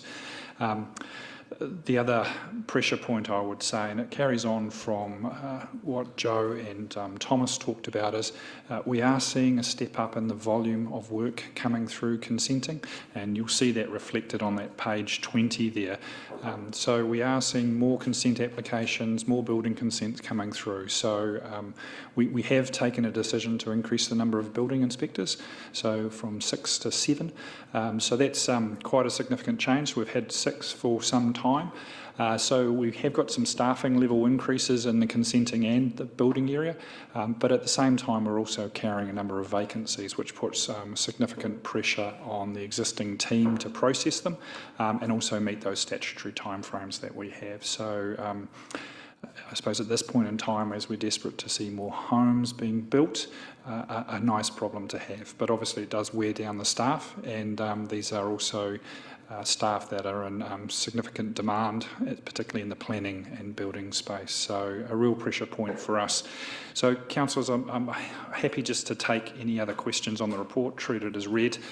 There's a number of items that are sort of coming to you over the next couple of months around our forward program. So that will be mainly into the Strategy, Policy and Finance Committee. So happy to answer off any other questions you might have at this point. Thank you. Councillor Donaldson.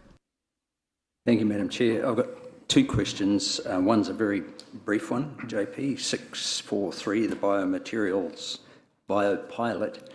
Is that related to the FOGO initiative? Is one dependent on the other, the food organics and green organics, or is that a separate piece of work? It is a separate piece of work. So this is one that has been promoted by Scion for a number of years. I think it's been mainly focused on being just the biopilot stuff. So they had applications that we endorsed for them into both the Provincial Growth Fund and then the Crown Infrastructure Partnership funding of a couple of years ago. So again, they are looking at how that could or should be positioned as an application moving forward with government currently. So, you know, there's a huge amount of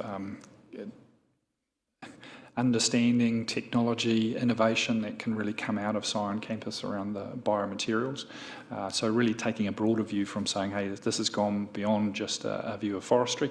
It is all organic and biomaterial type development space. So an important sort of perspective there, and also discussions through RED about is there an opportunity to really see that as a innovation hub in a space as well, bringing in some commercial discussions as well. Thank you for that answer. Now, the other part of your report that I found quite suffocating actually to struggle through, and I understand, you know, where things are at with resourcing, was the inner city revitalisation and talk of an inner city design guide for urban development incentives policy and revitalisation plan. So I don't know, I've sat around this table for a long time now, and Her Worship alluded earlier to the inner city transport plan. And my question is around alignment. You know, we've had the Build Back Better work done by the inner city focus group, and I understand there was some criticism of who might have been left out of their thinking. We've had the mode shift plan is going to the Regional Transport Committee, and that talks about transport mode shift in the inner city. We've had people like Cobus Mentz and Ray McVinney and Terry Stevens come through here. Red are working on a destination management plan, and I just wonder where all the alignment is to bring all these together. Is it a resourcing issue? Do we need a consultant to get this together and in front of us? You know, how hard can it be to drop the speed limits, for example, in the inner city so that it's more walkable and cycling friendly? The question was asked by Councillor Kumar recently about what's being done about the Green Corridor, and Her Worship asked that months and months before that, and that's all part of that plan. So I sort of start to feel a bit suffocated when I read about this and think so much work to be done. How do we create investor confidence in our inner city? Having opened it up with a long question, how about I give you a long answer in return? And I think we've talked a lot with the Chamber, because if you recall, we did some work on reviewing our old inner city revitalisation strategy, and what we confirmed then was actually all of those objectives are still relevant that we had in the plans that we've developed over the last couple of decades. So that high level sort of set of objectives was right. We turned that into a high level framework or picture of some of those hierarchy of roads and things like that. So that was an input that will enable some decision making from the infrastructure team. When we presented back to the Chamber, we also had a conversation that we really hadn't engaged mana whenua in the discussion around what is that vision for the CBD, how do we bring in the mana whenua perspective, and really how do we use that to inform things like design guides. So we gave an undertaking to mana whenua that we would pause finishing that plan whilst we engaged around a cultural foundation piece. I might be able to pass over to Gina just to talk about where we're up to on that process.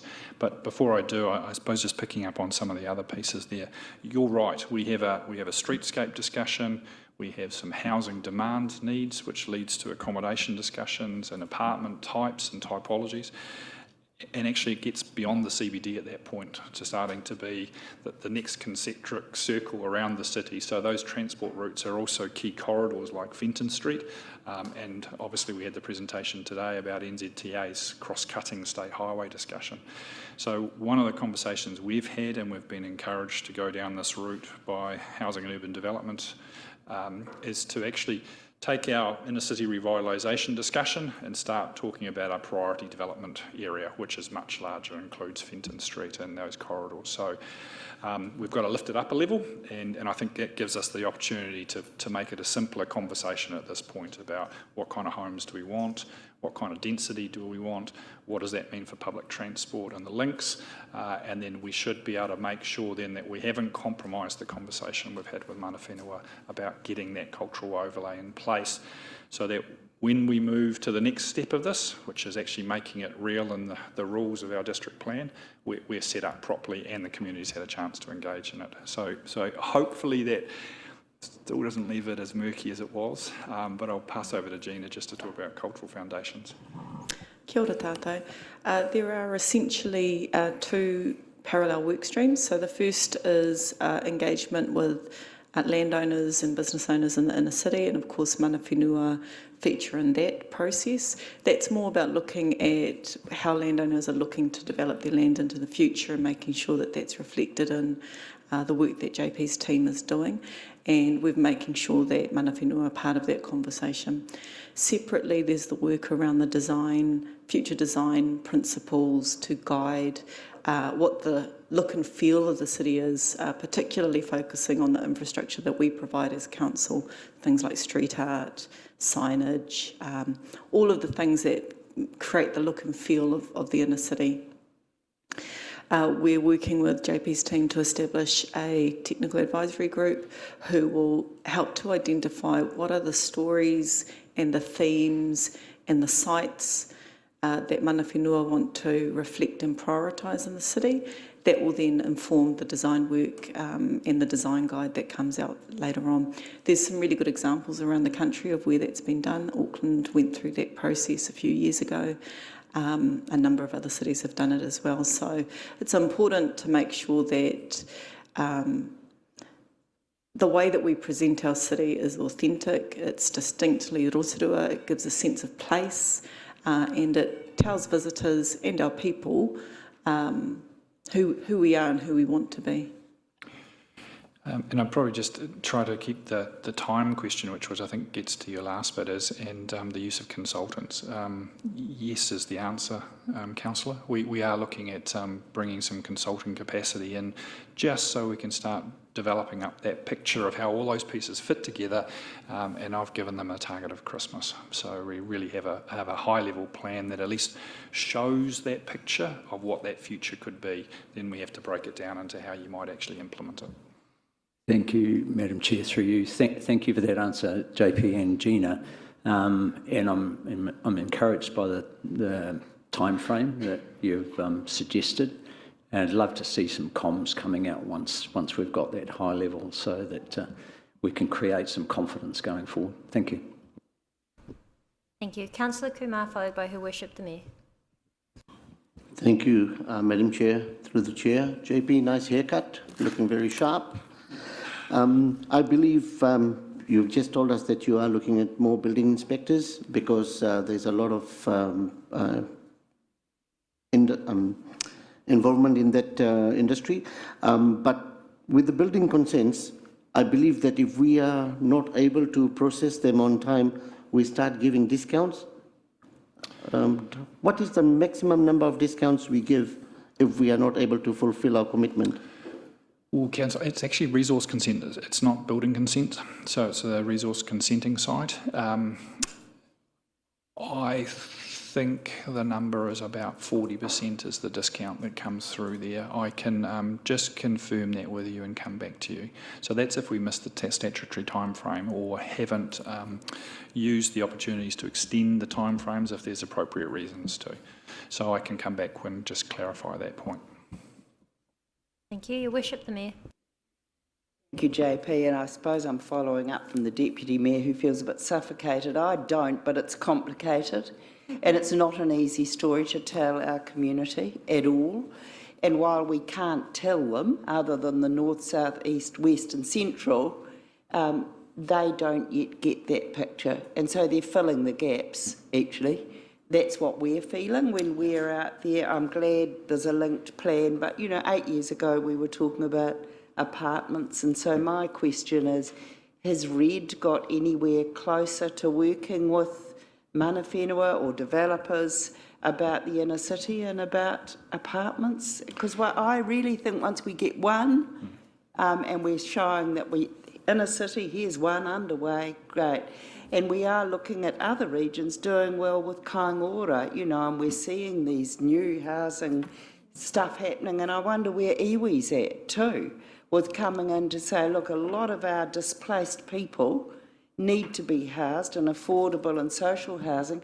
Are they coming to us to say, here, we've got the land, it's land ready, it might need infrastructure, but we have aspirations we want to share?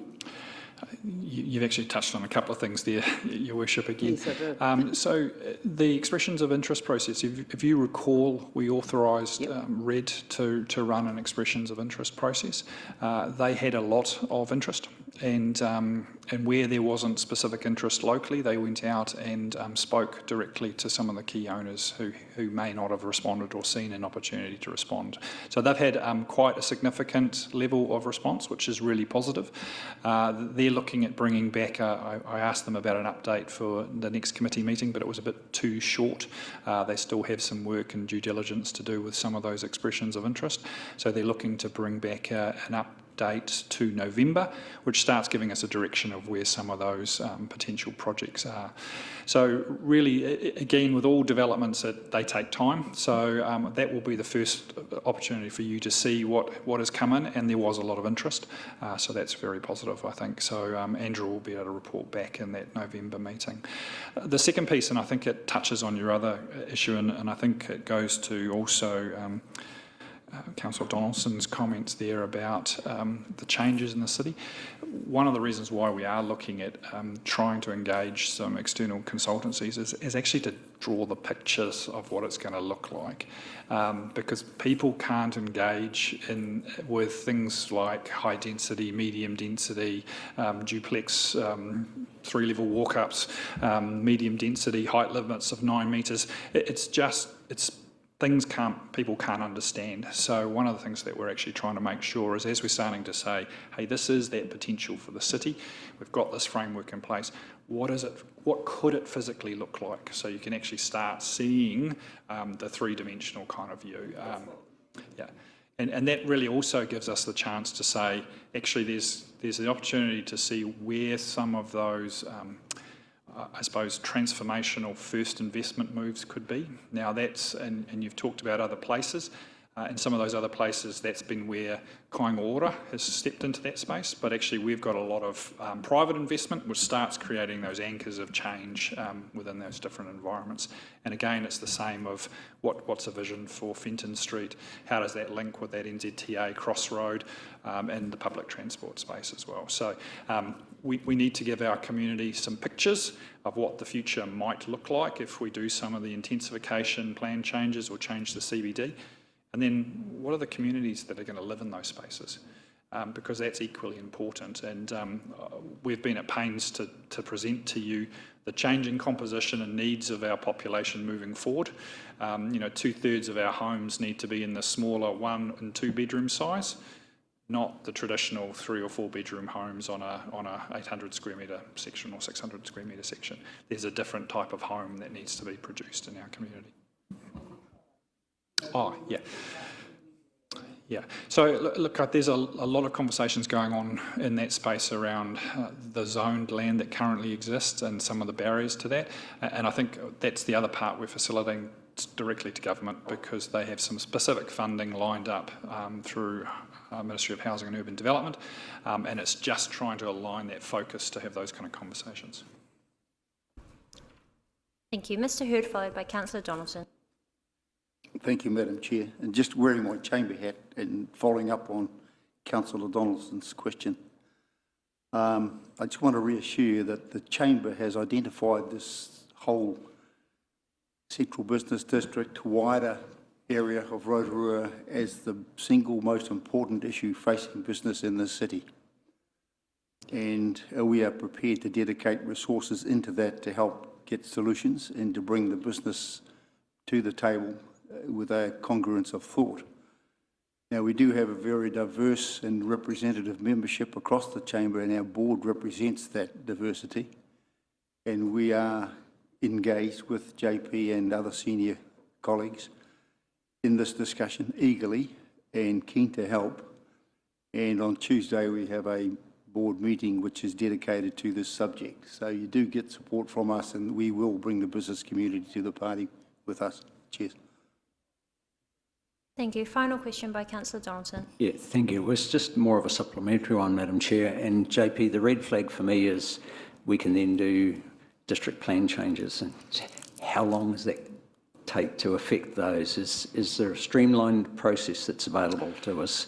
Because I would hate to see Red come with a fabulous proposition and it's blocked by the district plan. So, A, can you reassure us that the concepts they may come up with for those 2 sites that we approved won't be blocked by the district plan, and how long to speed through any plan changes? We haven't got to the point where those concepts would be in a discussion around the consenting piece. But we do have reasonable flexibility in the CBD. So I think there's 2 parts to that. There's the consenting pathway and whether that's notified or non-notified, there's a pathway there.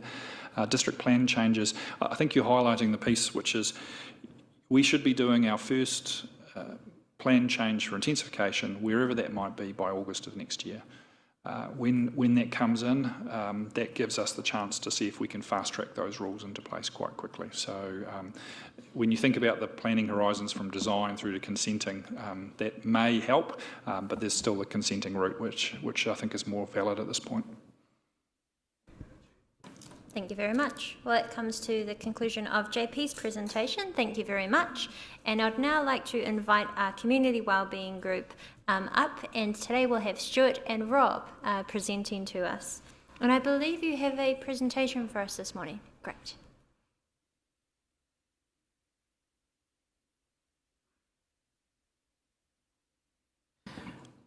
And we're on page 22. Council, actually, with your indulgence, I'll bring Laura and Kurt up as well, our community wellbeing bubble, and Amy and Rosemary send on their apologies. So what we'd like to do is, community wellbeing is pretty affected by COVID. You know, not only does it affect the community, but it also has quite a significant quite a significant impact on the way we work and where our focus and things have been evolving through a longer period of time, but also the changes that we need to make to continue doing the business as usual sort of work that we do through a lockdown, plus shifting to be able to help the community get through these periods and offer a significant amount of services, often over and above what we would normally do. So what we'll do is run through this. There'll be a bit of tag team work as we go through, but it will highlight some of the sort of issues that we have and that we've dealt with, and just thinking of Councillor Kumar's question earlier on in the piece about supply chain and things like that. We've got some quite good examples of just some of the technicalities that COVID and a lockdown brings to an organisation like this and our group in terms of all the work we do. So just quickly flicking on to the situation in the world at the moment, whether we're in a particular lockdown in New Zealand or Auckland or anywhere, you know, the global supply and demand issues. I mean, we know that a container now costs 4 times as much to get to New Zealand as it did pre-COVID. You know, you're looking at about $16,000 to $17,000 just to bring the container over, let alone what's in it. And those sorts of cost implications and the timing in terms of shipping and things like that with the significant projects that we do, you know, you can't forecast that coming in advance. And so there's all those sorts of things that need to happen. There's bits and pieces like the lights at the lakefront are painted with a special product. That special product has a little flecky compound in it that comes from South America, that during their COVID lockdown, when they were locked down for 6 months, there was no production out of that factory.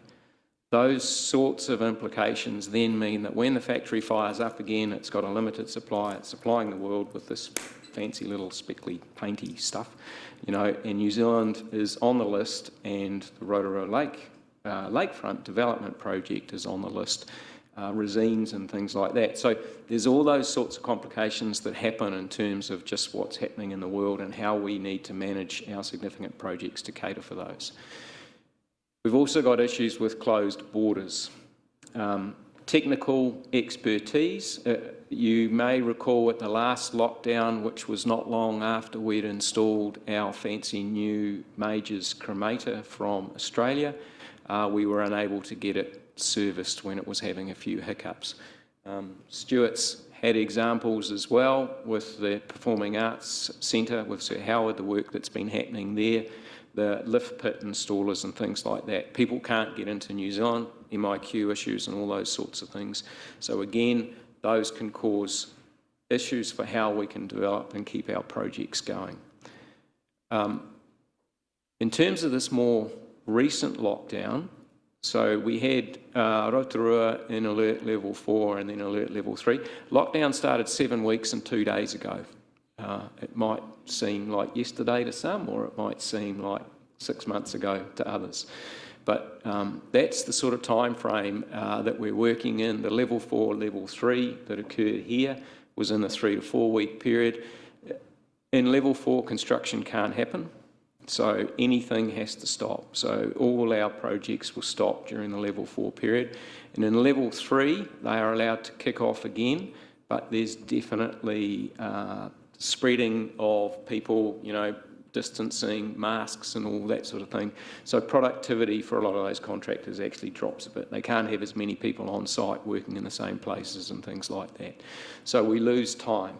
When we lose time, we often have extension of time issues with contracts and things like that, and there are things happening in terms of being able to get supplies as well. So we have cost implications and time implications from a shutdown. Of course, Auckland has been in level 4 for a significant period, and Auckland is, while it's quite a big place and lots of people live there, it also actually makes quite a lot of stuff for New Zealand. And so material supplies out of there has been an issue. We've got lakefront furniture that is awaiting. Stuart, I think you've got some materials for the Performing Arts Centre in terms of jib and things like that, and we'll get into some of those aspects further as well. Auckland 2 then also switching into level 3. It's still got a border around it. Essential workers are allowed out. Unfortunately, playground auditors, the nationally qualified playground auditors, are not considered essential workers. We're building a playground at stage 2 at the lakefront. We've built a pretty cool tower and slide, if anyone's been down there recently. We've had some questions around the slide. Is it a bit too long at the end with the flat? Because we needed to get it right so that kids don't shoot out the end of it and hurt themselves. But we don't want them to get jammed up in there and crash into each other as well. We need a proper playground inspector to come and have a look at that before we can actually get away with that. Before we can make a decision on that, we need that inspection done.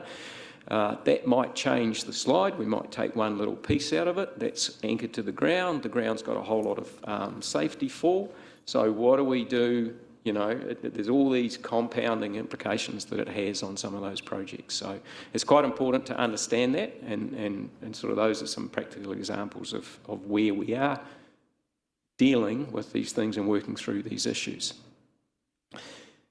In terms of specific areas, we'll roll into that now, and we'll roll through, as I say, a bit of a tag team, but we'll give you some of the key areas that we're working on, some of the issues that we've got and how we're getting around those, plus some of the things that have happened to help activate and continue levels of service while this is going on.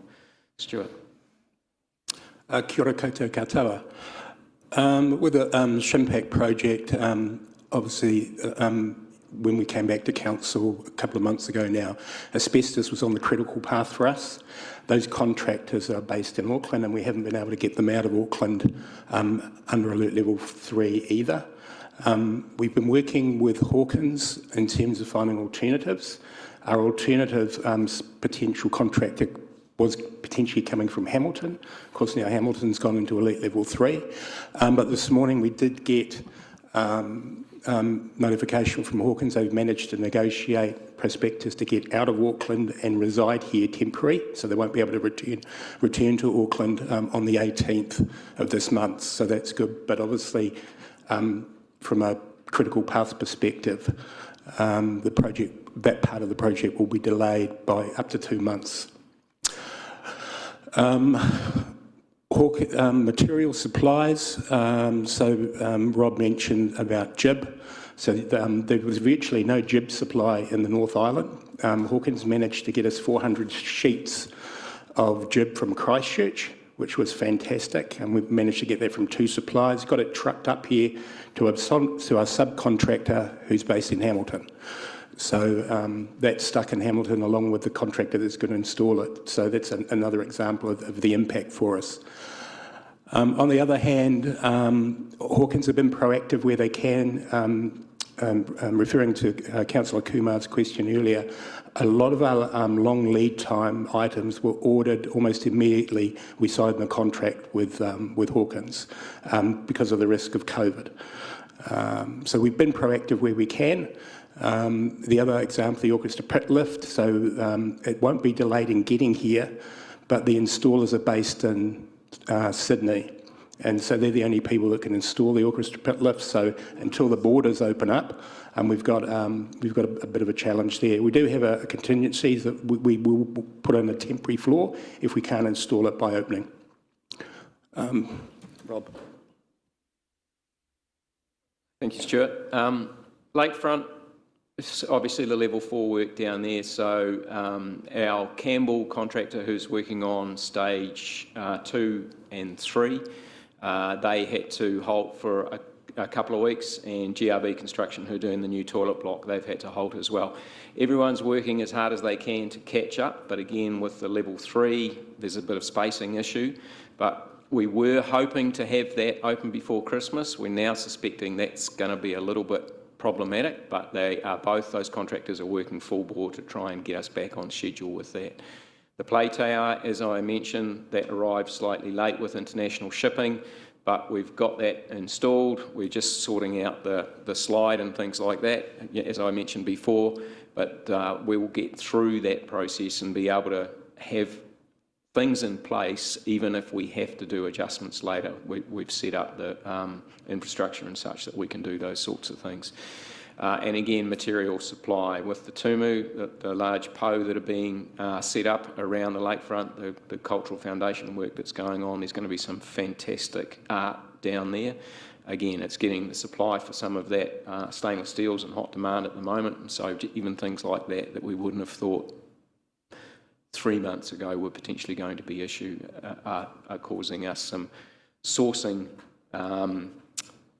Not difficulty, but certainly having to go wider and look harder for things that weren't quite as presenting such a problem earlier on. Stage 5, which is the big piece of work right on the water's edge with HEBS, that was all being contracted through the lockdown. They were doing some enabling work, so we haven't actually lost any time on that. Down to the museum, that's Stuart.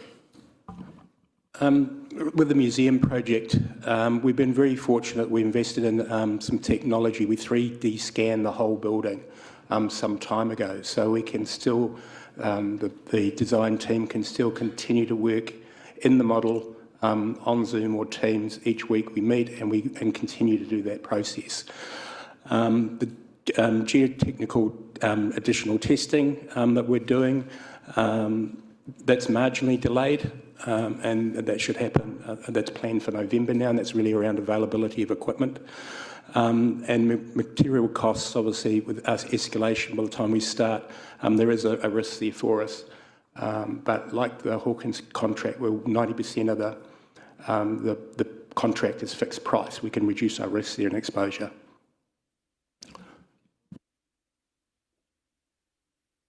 Aquatic Centre, that's the other big capital project going on. So the change rooms were slightly delayed through that lockdown period, but the contractor that we've got working on that is again working on catch up, and we've got a little bit of cost increase suspicion with the main pool hall contract. So the main part of the work in stage 2 that we've planned for the Aquatic Centre is basically re-roofing and rebuilding the shell around the whole indoor pool area.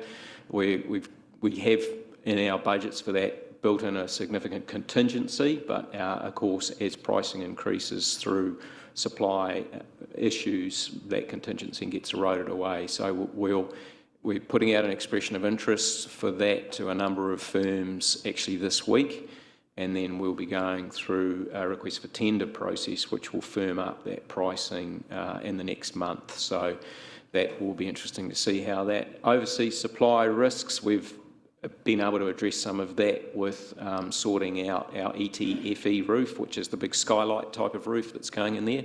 That material for that, there may be a question around whether we can get it, but we've been able to work on well ahead in design and actually understanding fully what we need, so we'll be able to order that nice and early. So hopefully we've addressed some of the risks there with the Aquatic Centre.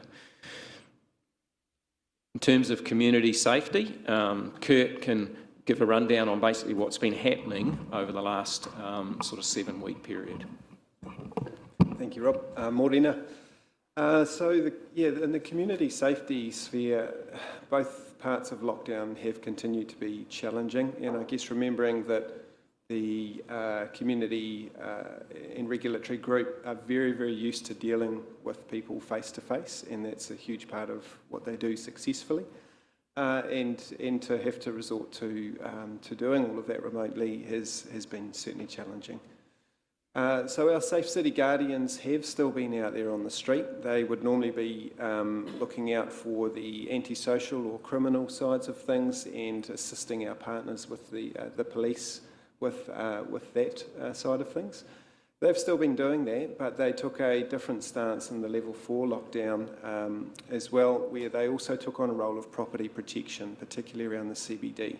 So what that means in the real world is checking simple things such as that retailers have locked the doors correctly, checking for broken windows, that somebody may have been around in the middle of the night without anybody else noticing. Because as we know that at times when it may be quieter people-wise, that also provides other opportunities for people with not so good intentions. They also helped out a civil defence crew wherever needed. So they helped out the wellbeing team with deliveries of items for people in need as well. So I guess displaying that agile nature that's so important within that guardian team. Throughout that, the CCTV monitoring continued as well, which also is extremely important in that space. As the alert levels decreased, the Guardians also assisted to make sure that businesses that were returning to being open were following the government's guidelines. We had a few that were a little bit eager in that space and needed to be reminded that they weren't meant to be quite in there setting up their shops just yet. But doing all of that in an approachable way as well. Animal control proved once again to be an interesting space, as it did with previous lockdowns. Logic would tell you that with everybody being home, theoretically, we shouldn't have many issues with people and their dogs. However, as we know, as the alert levels changed, we had more people out interacting with their dogs, and the majority of people are responsible dog owners, but we certainly did not see much of a reduction in issues. We had an alert level 4, we had the team responding to, only physically responding to priority issues such as dog attacks or reports of rushings from people that might have been out getting their regular exercise around the block. Everything else was dealt with via the phone. So that's a good example of something that's challenging to a team that's very used to that one-on-one.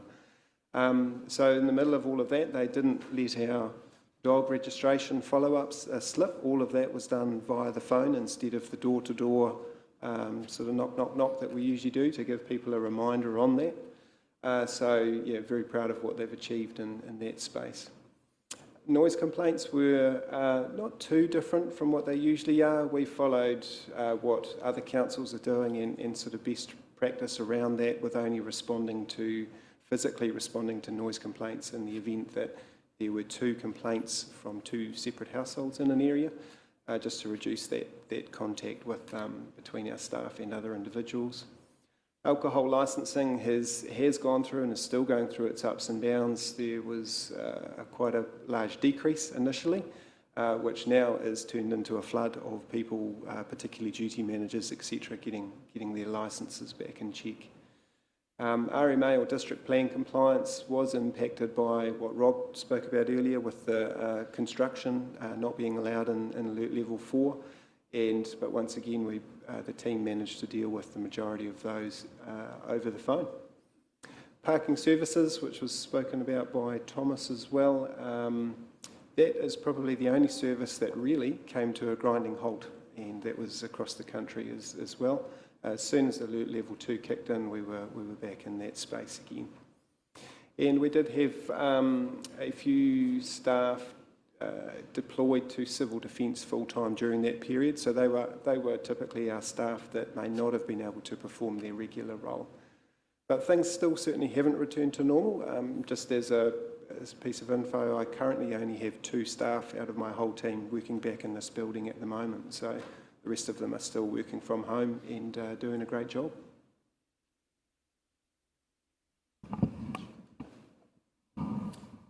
Right. events. So the business event sector, there's been plenty in the media about events in general over the last couple of weeks and how that industry's been affected.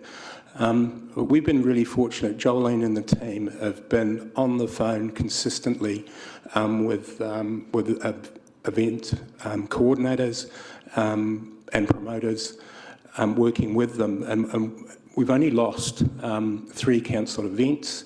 The rest have been postponed with alternative dates, and 2022 for us at the moment is looking like the strongest year we've ever had. So despite the challenges, the team have been really proactive in working with that sector to ensure that we're as flexible as we can. And it doesn't mean that it's not just moving one event, it means that the new time frame is impacting on another event, talk to that event organiser, see if we can relocate or retime that event, and there's big flow-on effect. So whilst the facility has been closed to alert levels, it's very much business is not as usual for them. And of course, netball and the basketball is obviously cancelled, obviously during the current alert level. Markets. All right, so the markets, once again, we managed to restart in alert level 2. The team have been really proactive in working with all the stallholders, ensuring that they are prepared with the right PPE. We had the first farmers market on Sunday, which went really, really well, and we've converted the night market into the truck market, which we did during COVID alert level 2 last time. Unfortunately, the weather just hasn't played ball with us since we've been allowed to do it, and of course today we're not running that again either. But we certainly have, the team are ready to go as soon as we get a break in the weather. Morena. So obviously for alert level 3 and 4, Te Aka Māori, the library was closed. However, we could contact at least 17,000 of our members via email, and really that was to make sure they didn't return their books, knew they weren't going to get fines and stayed at home, and also letting them know what e-lending and educational resources we had online. And that lending did go up a whopping 50%, so that was really good to see. We were also asked to help with the Tamariki Wellness Pack with the EOC team. So that was modelled on our Busy Bag activity packs. And that was a need that was brought to our attention by the police and also by our family harm team that we work with in the DHB. So the EOC team did a fantastic job getting that out. We just really helped with some of the resources. Under level 2, obviously the new 2 metre distance created a lot more challenges. To allow people into the building with that 2 metre distance, we had to get out the building plans and our square metre calculators to work out the numbers. We then had an entry-exit system. Our guards have been fantastic. They've been running a supermarket-style entry and exit where you have to wait and then go in when it's free to contact trace. Even with the limited numbers, however, people are staying for a shorter period, so we haven't had to limit access. However, our computer suite is down to 7 computers out of 28 due to social distancing. We've had a lot of demand from MSD customers and bank customers, so we've really had to manage the time limits there quite a lot. We are looking at seeing if we can extend that technology outside of the room, so we'll be working with IT to see what we can do as the alert levels continue. The big challenge is obviously for the staff is they're wearing those masks 24/7 on the floor, so we are allowing them to take extra breaks, so we're actually getting our specialist service teams and our children's teams in to help manage the floor service just to give those teams some relief. Again, as Kurt said, I've been so proud of how they have welcomed people in, how they've kept their cool, how they've dealt with customers, the muffled conversations, the 2 metre distances. They really have done a fantastic job. And on our first day of opening, we had 750 people through the door, so there's still a really great need. And that's sort of levelling it out at about 650 to 700 a day at the moment, which is below our normal 800 to 1,000, but still much higher than last year. So, so a lot of people coming in for the service still.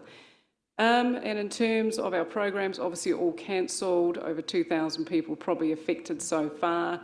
However, again, the team are now looking at outreach, and we've had our first uptake from a preschool for a Zoom session, which is fantastic. So even the preschool programs are still going ahead. And this school holidays, we've got a takeaway activity pack, and over 800 of those were expected to go out the door, funded by Friends of the Library. So the team are really looking at how do we get the services out there as well. Thank you. Thanks. Back to me. In our active and engaged community space, last lockdown, when it happened, you know, with a 3-day notice, and the government decided that this was going to be how open space was managed, it took us quite a bit of time to get ourselves organised. We've got 80 playgrounds and 69 toilet blocks across the district. With this lockdown, we were ready for it, unsurprisingly, and the Tuesday night or Tuesday evening call came through, sorry, the Tuesday evening announcement from the Prime Minister came through that as of midnight we were entering a level 4 period. We knew that that meant all our toilet blocks and all our playgrounds had to be closed. They were all fully taped off, locked up and closed up by lunchtime on the Wednesday. Signposted and everything in terms of a business continuity plan that we had developed with Infracore rolled into action, and we were able to do all that.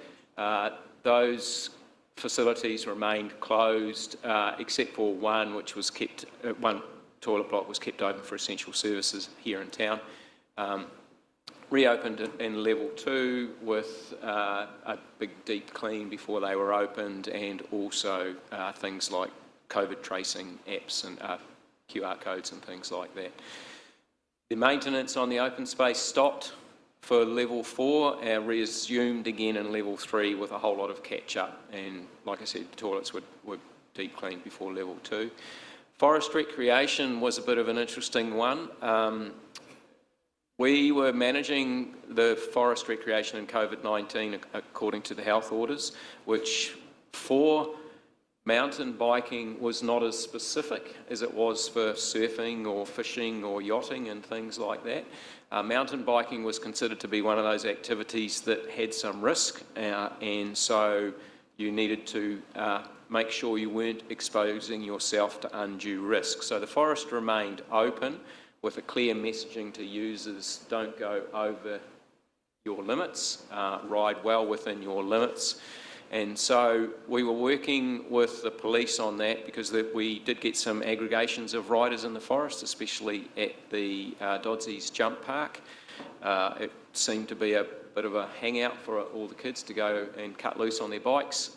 So we ended up working with the Rotorua Trails Trust on closing that area. And then with the announcement of level 3, the Cycling New Zealand advised Sport New Zealand, who advised the government that there were some more specific rules around mountain biking. So we went through a education program with our riders and with the police to make sure that mountain bikers only stuck to the low-level tracks, and police were actually in the forest on bikes themselves over the lockdown period, making sure that there weren't people travelling to the forest to ride, you know, from significant differences, significantly far away areas. We weren't getting people from Taupo or Tauranga turning, you know, driving to do their local recreation, and then also that there weren't groups accumulating that were greater than a family bubble, and also that there was sensible riding going on and people weren't hurtling down tracks liable to get themselves hurt. The other thing that happened in terms of our sort of active and engaged communities and sport development area, much like Stuart has said with the events that were scheduled for the Energy Events Centre, we had a significant number of events that were scheduled for open spaces that had to be cancelled.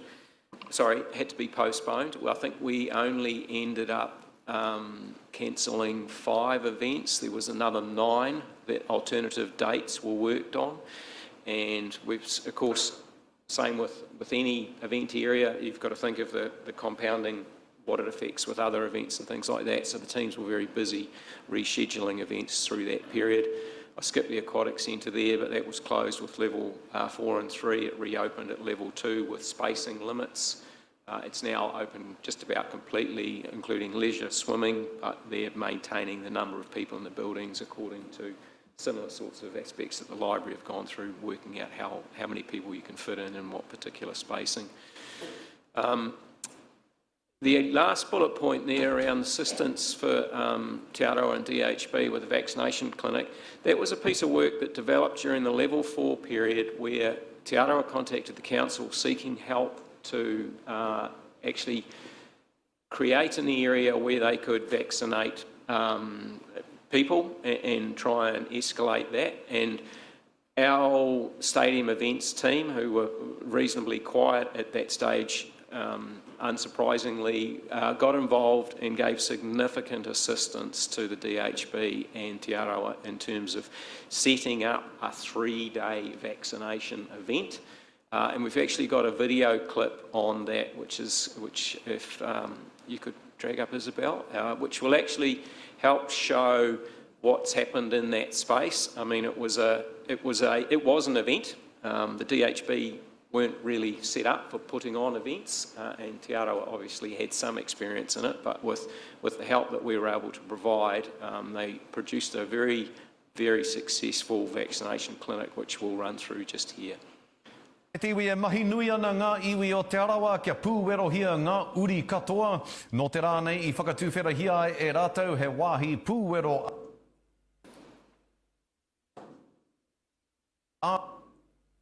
ārai. Ko ia te tuatahi o te rohe o Rotorua e kore ai te tangata e puta I tōna waka kia pūwerohia. Anei rā a Moana Makapeluli. Ko te taumata tuatoru ki konei ki Rotorua. He oe e hara tēnei tū ngā waka I te maki tāna rā.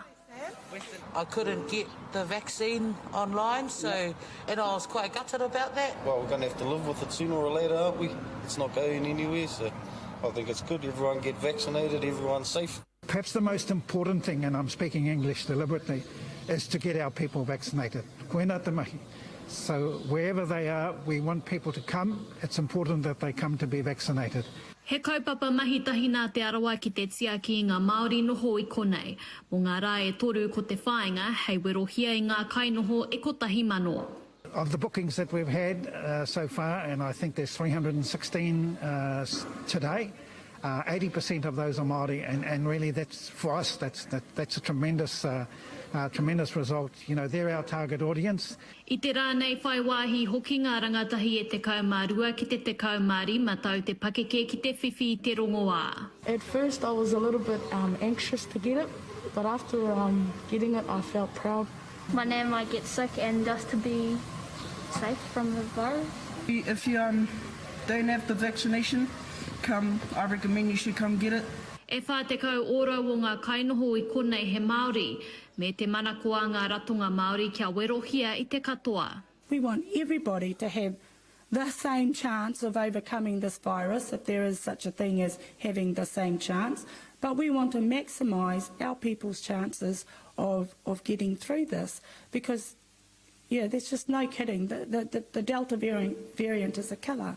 Where we are is particularly important for us. We're right on the corner of, in Rotorua here, on the corner of Clayton Road and Ferry Springs Road, and we have access to the western suburbs, to our people living in the western suburbs of Rotorua. A e pōhiritia ana ngā ratonga I te marea ki te teihana nei.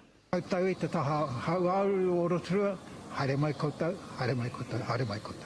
Ka puare ngā kuaha o te teihana nei, tai noa ki te praere. Moana Makapeluli te karere.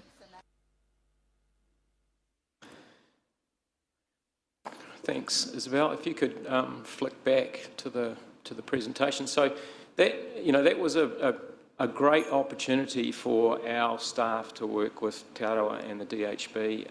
Found the venue, the Foodstuffs building. So the initial approach was help. We need somewhere.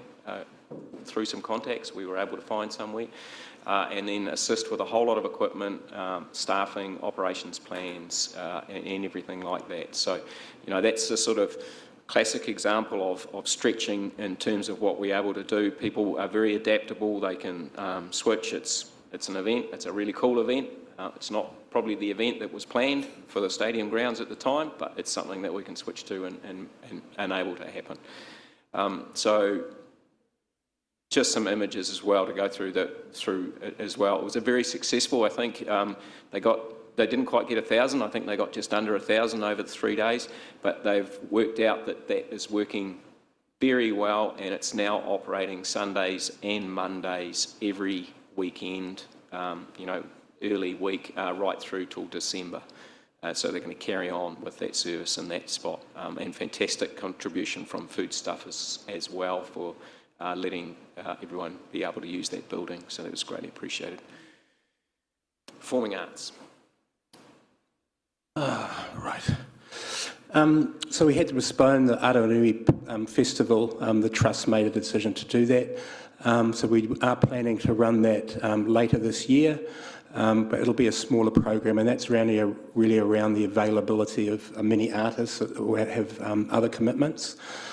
And of course, even though we're in alert level 2, the mural that's going up, I think it's complete now actually, on the old Rotorua TV building that's west facing, is the mural. I think it's one of the largest murals in Australasia, is being done by world-renowned muralist Mr. G. And this is obviously of Merata Meta, who was instrumentalist in decolonising the big screen. She was the first Maori woman to direct and complete a feature film, and was certainly involved in the production and direction of things like the 1981 Springbok tour and Bastion Point. And then later in her career, she resided in Hawaii and worked on with youth and mentorship in the first Fijian feature film, and then with Tai Waititi's Boy as well. So a very, very well-known Te Arawa woman. Thank you, Stuart. And last one we've got in terms of thriving communities, so the outcoming area that Rosemary is leading. This lockdown, we certainly had less issues with rough sleepers, vehicle sleepers, than we had with the previous lockdown. And technically it was because a lot of people were already in safe shelter. A lot of people were already being cared for, so that worked well. There was still a little bit of work to do with MSD on some people, but basically that went really well. There was a little stall from MHUD on some of the work that they've been doing in terms of emergency housing modifications. And then, as Laura mentioned, around the tamariki activity packs that went out, the Thriving Communities team were also involved in that, working with MHUD and actually education as well on making sure that identified tamariki who may be struggling through the level 4 and level 3 out of school period were supported with activities and education resources to keep them going. So that's probably the main piece of information that we wanted to give on that COVID overlay, both big picture and the most recent lockdown. And of course, if there's anything else in the operations report from the community wellbeing area, we're happy to take any questions. Kia ora. Thank you very much, and a huge thank you to all 4 of you and the wider team as well, Kirk, Rob, Stuart and Laura. It's quite significant, the presentation you've given us, because not only have you shown us how you've done your best to keep business as usual, but how your staff have actually gone above and beyond as soon as they could and when the challenge called, so thank you very much. We'll open to questions on this. We'll start with Councillor Maxwell, followed by Councillor Kumain, who worshipped the Mayor. Thank you, and yes, I tautoko what our chair has said, all the work that's been done by our team there, Rob and the team. Thank you for the good presentation, because members in the community do ask us, and now we've been brought up to date with the good mahi that's been happening. just a couple of things I'd like to touch on. First of all is,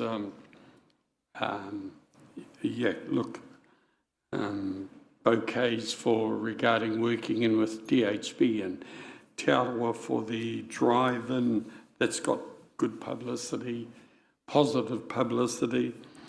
The only disappointment I have is that I had my 2 vaccines in May, so I missed out on the hangi that went with it. But my children benefited. They went and got it. The other one I want to touch on is, Kurt, I saw something in the report, where the guardians and some of the staff, regulatory staff, went out wider than the city area. So just briefly, did they go out to the smaller areas like Te Ngāi and other things? Sure, thank you for the question, and through you, Madam Chair. Yes, they did. We tried to stretch out as far as possible to touch in with some of the outer residential areas. We did that mainly through the use of one of our security contractors, VR Security, in that space, but also redeploying one of our other staff in that area to go and be visible in those areas first and foremost, and to pick up and report back anything that they were seeing that may be a concern. So we were definitely reaching out much wider than the CBD, which is always important. Hats off to the staff. And the other one, Brownie, the one on Merita, I think that's tremendous. It's going to be a really great boost. And I'm not sure, but Mercia would know, she promoted it through Te Arawa FM as well. But I think Merita was born in Makatu or lived in Makatu as well. Good for us. Thank you. Thank you. Councillor Kumar. Thank you, Madam Chair. Thank you very much. That was a very good, extensive report from all of you.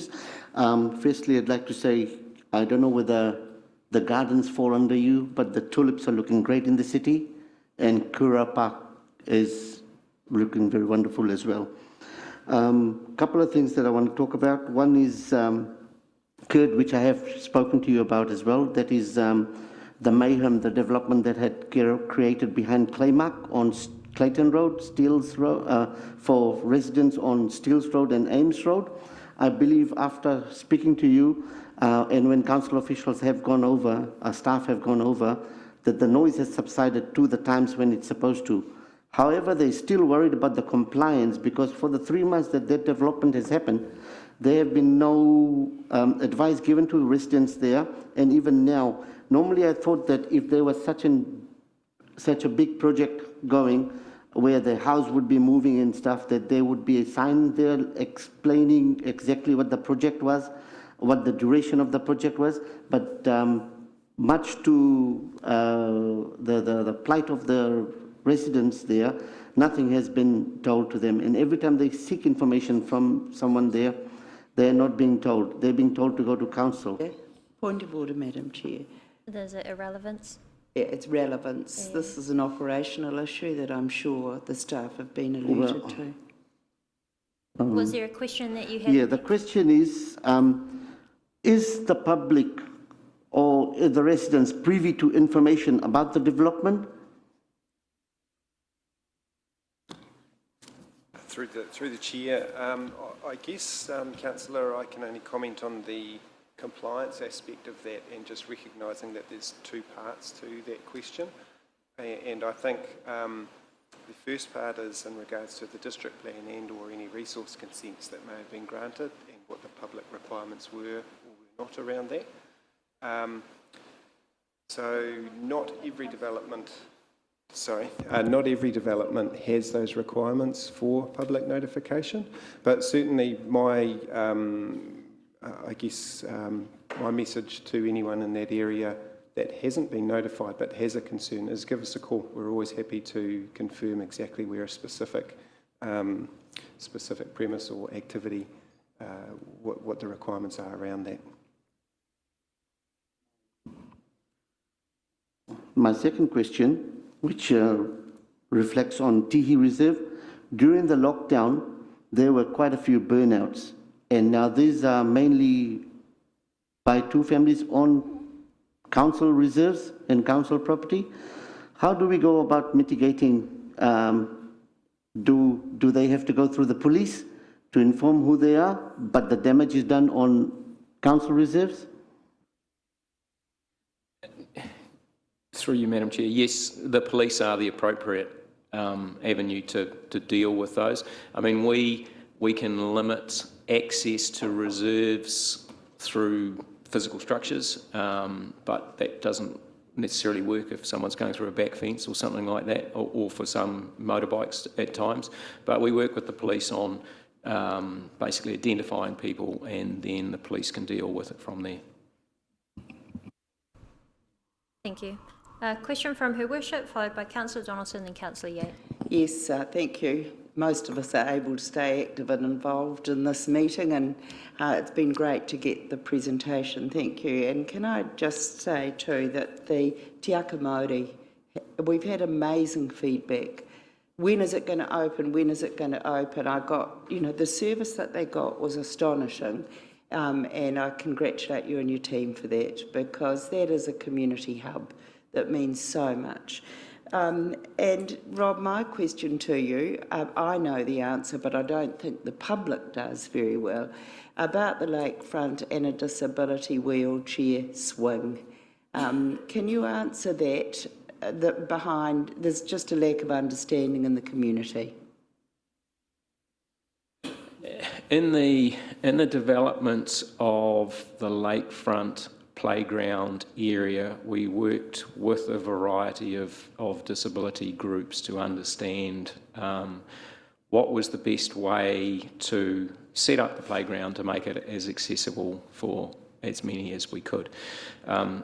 So there's a number of structures that are set up there for that enable disabled parents to actually get to play features with their children. There are other structures that are there that enable a disabled person to use, and basket swings are a classic sort of example of that. We have had questions around a specific wheelchair swing which you roll into. We used to have one of those at the Aquatic Centre. They basically are locked apart from when they're needed, and there's also quite a lot of work that's been done on them over the last sort of few years, where there's often a feeling of the people that use those that they're not in with the crowd. It's something that is very different. It's not actually that inclusive. It's almost exclusive for them. And so through that whole engagement process of what we were going to do at the playground, that type of swing was considered, but it was ultimately discounted. And we're getting amazing feedback about the lakefront. It's overwhelming, actually, when we were able to get out and about. People are absolutely loving it.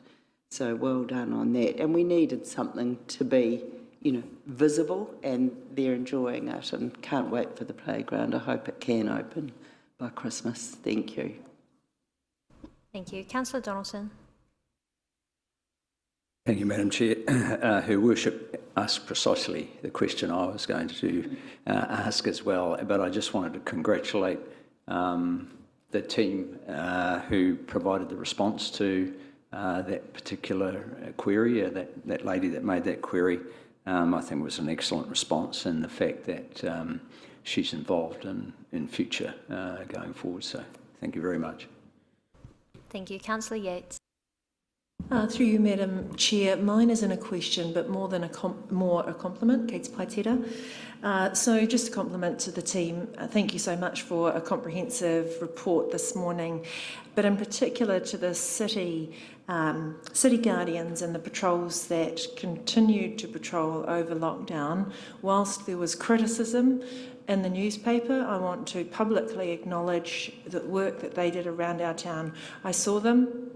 They were very complimentary when we did see them. They were wearing their masks. They stuck to conditions, but the added benefit for our CBD owners and retailers was what I saw most evident when the doors were allowed to be opened back in level 2. Because I did ask our retailers as to what effect did that have, and it was a peace of mind more than anything else. So, me mihi ka tika ki a rātou. Thank you. And there appears to be no other questions. That's a lovely note to finish on. And thank you very much. And please take all the positive and grateful feedback back to your teams as well. Thank you very much. I'd now like to invite Regan Fraser up, and we are on page 34 in our Infrastructure and Environment Solutions Group section now. And that goes from page 34 to page 44. Welcome back, Regan. Kia ora tātou. And I'll keep the microphone a bit close. I was a bit quiet last time, apologies. I just wanted to touch on 3 main points today, and I'll take the rest of the report mainly as read. One is, and it's been talked about this morning, is logistics and availability of parts. I have had questions from the public recently who are aware of this, and I guess it's very public. All you need to do is walk into Bunnings and try to get something these days, and you can see the supply chain issues. So I just wanted to assure the Council that for our life-critical assets, so the stuff that we operate to provide clean drinking water and take away wastewater, we have resiliency already built in. That looks like a couple of different things. One is we do carry spare parts because we need to be able to respond to issues quickly. And the other is double resiliency. And for example, in our wastewater treatment plant, for example, we'll actually have 2 pumps to pump that clean water up to our reservoirs. And that's not because we need 2 pumps to do it, it's so that there's always one there on backup should something go wrong, because we need to be able to provide that service ongoing.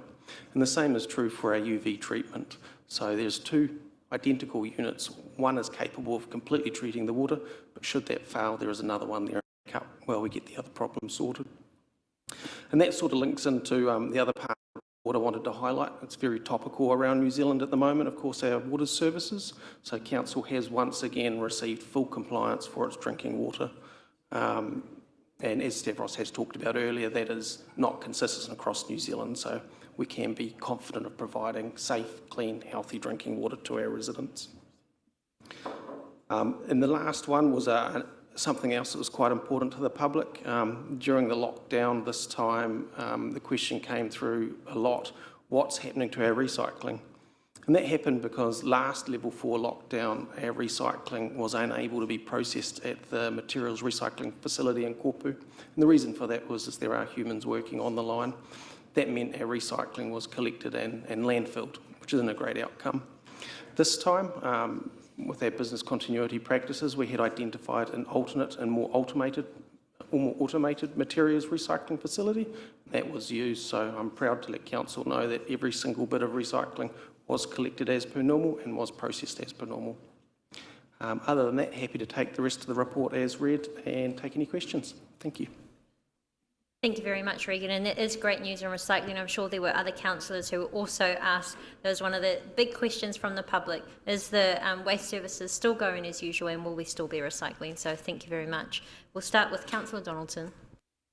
Thank you, Madam Chair. Regan, thanks for the report. My question's around the bottom of page 41, top of page 42, the resource consent for the Okiri transfer station. Just, I see the application was lodged 6 months before expiry, so that was about November 2020. And how recent was the request for additional information, and when could we expect that? Seems an awful long time for a consent to be processed. Through the Chair, consents are an interesting one. I guess you could ask Auckland about their water take consent from the Waikato, which I believe is 7 to 10 years long now. So this is probably short by comparison. It's an easy consent, I would call it, and it's probably more just a logistics and a timing of being able to consider it. The questions have come and gone back, and we are expecting a result on that consent within the next 2 months. Thank you. Thank you. Were there any other questions? Councillor Maxwell. Thank you. This one here, Regan. Can you tell me, in the last lockdown last year, this facility wasn't available but we hear now that around the country, wastewater plants can pick up COVID. I don't know how people ask me, I said, I don't know. But I was reluctant to ask the question because we're all going to lunch soon, but briefly, can you tell us in a nice way, how does it operate? Is it a laser beam or something happening that picks up around the country? Through the chair. So via ESR, we provide what's called a composite sample from our wastewater treatment plant for testing. So that's sampled throughout the day to be able to detect the coronavirus. I couldn't tell you the exact process, but it heads off to a pretty flash laboratory. It does take an amount of time to be able to determine a result from those samples. So you may see the Prime Minister talking about a result that was received about a sample 3 days ago. So it's not an instant result. It's expensive, complicated, and it's not taken completely all around New Zealand, but we are one of the areas of interest, so there are regular samples taken from here. Thank you. Thank you very much. Any other questions? There appear to be none, but I did have a question on the Road and Minor Improvements Program. I see that the Rural School Road Safety Review and Interventions design, in that section, the Ngākuru School Access, and I'm on page 35, the Ngākuru School Access improvements will be tendered in the near future for works to align with low school time demand. Is that, I'm presuming that may be school holidays? And I just asked because I know there's been quite a lot of interest on when this will be able to start. Through the chair. So I believe we missed this particular school holidays due to the effects of COVID, but it is planned at this stage for over the longer school holiday in between the years. Thank you. Great news. Thank you very much. Thank you, Regan. We now go to our District Leadership and Democracy Group, on page 44 to page 46, and I invite Rick Dunn to overview the report.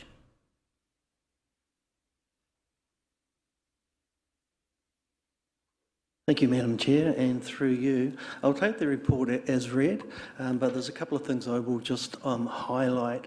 One of the first ones is the nimbleness that the organisation has had to be in with regard to continuing with meetings like this.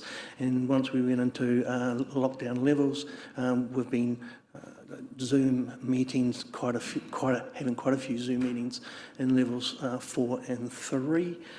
And shortly after we moved into lockdown, a couple of days after, we moved into our representation review public engagement. So we had to change the way we engage with the community here. And we did that by a number of methods which are listed in the report. So we've used Let's Talk, we have sent out a lot of information through our partners and community groups. We have held a number of webinar workshops which have been successful. I would say that the quantity has been small, but the quality of feedback has been very, very good. And so as an update from the report, close of business on Tuesday of this week, considering submissions closed tomorrow, the 8th. We've had 65 submissions received. A number of those are written, and out of those 65 submissions, 11 want to be heard. And in the report, you'll note that the hearings are going to be held on the 19th of October, and the Council will make a decision on the final proposal on the 16th of November. So happy to answer any questions. Thank you.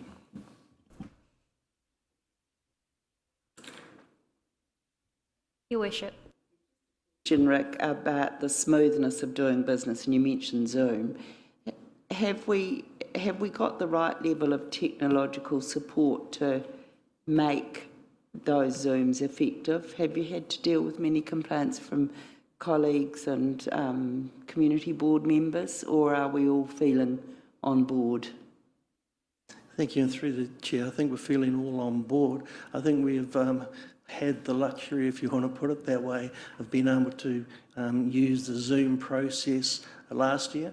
When we started using that last year, there were a couple of little hiccups, but I think in reality it's gone pretty well, and all members are now used to the process of Zooming in, using the hand up, hand down type of situation. So I think all in all, it's been working very well. I haven't seen or heard of any contrary feedback. Thank you. Councillor Donaldson. Thank you, Madam Chair. Through you, Rick. Bottom page 45, given my earlier rant, I'm encouraged to see the inner city living storytelling underway. The preliminary work on that is underway. That's great. But the item above that, the development contributions consultation, development of a program, November, December. Could you expand on that, please? Is that going to be, are we going to have workshops, or is that going to be a draft policy come to SPNF to go out for consultation? How will we go about that? Thanks. Yes, through you, Madam Chair, and good. Thank you for the question. I will need to research that and get back to you here, or ask Thomas.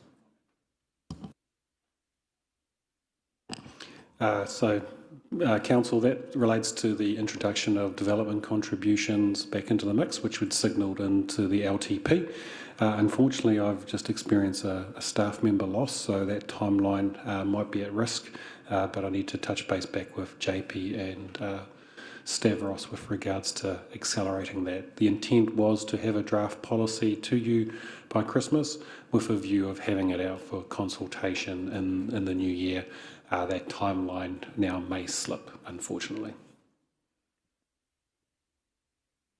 Thank you for the update. There appears to be no other questions. No, thank you very much, Rick.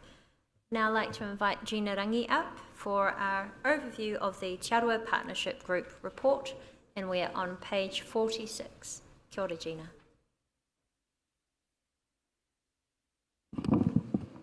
Kia ora tātou. I will take my report as read. The main issue for my group was that the lockdown meant that many of the events that we'd been working on through the year had to be cancelled, including Te Wiki o Te Reo Māori, which of course still went on, but the events associated with that kaupapa couldn't occur. We're looking to bring those on later in the year when there's a bit more certainty around when events can be held. A number of protocol meetings with our iwi partners also had to be cancelled, so we are working to try and get those on Zoom, but many of them are relationship agreements and people appreciate being in the room to have those discussions. So we'll just, as with everybody else, things are in a bit of a state of change at the moment. It has meant that my team is able to focus more internally on supporting some of the work programs across council. And one of the things we are looking at is that during lockdown, of course, and levels 4, 3 and 2, we can't hold noho marae safely, partly because marae are closed and also because obviously people don't want to be in too much close proximity. So we're looking at how we can introduce some online learning and other ways of reaching staff to ensure that that staff training continues even when we can't meet in person. Kia ora. Any questions? Kia ora. Councillor Donaldson. Kia ora, Gina.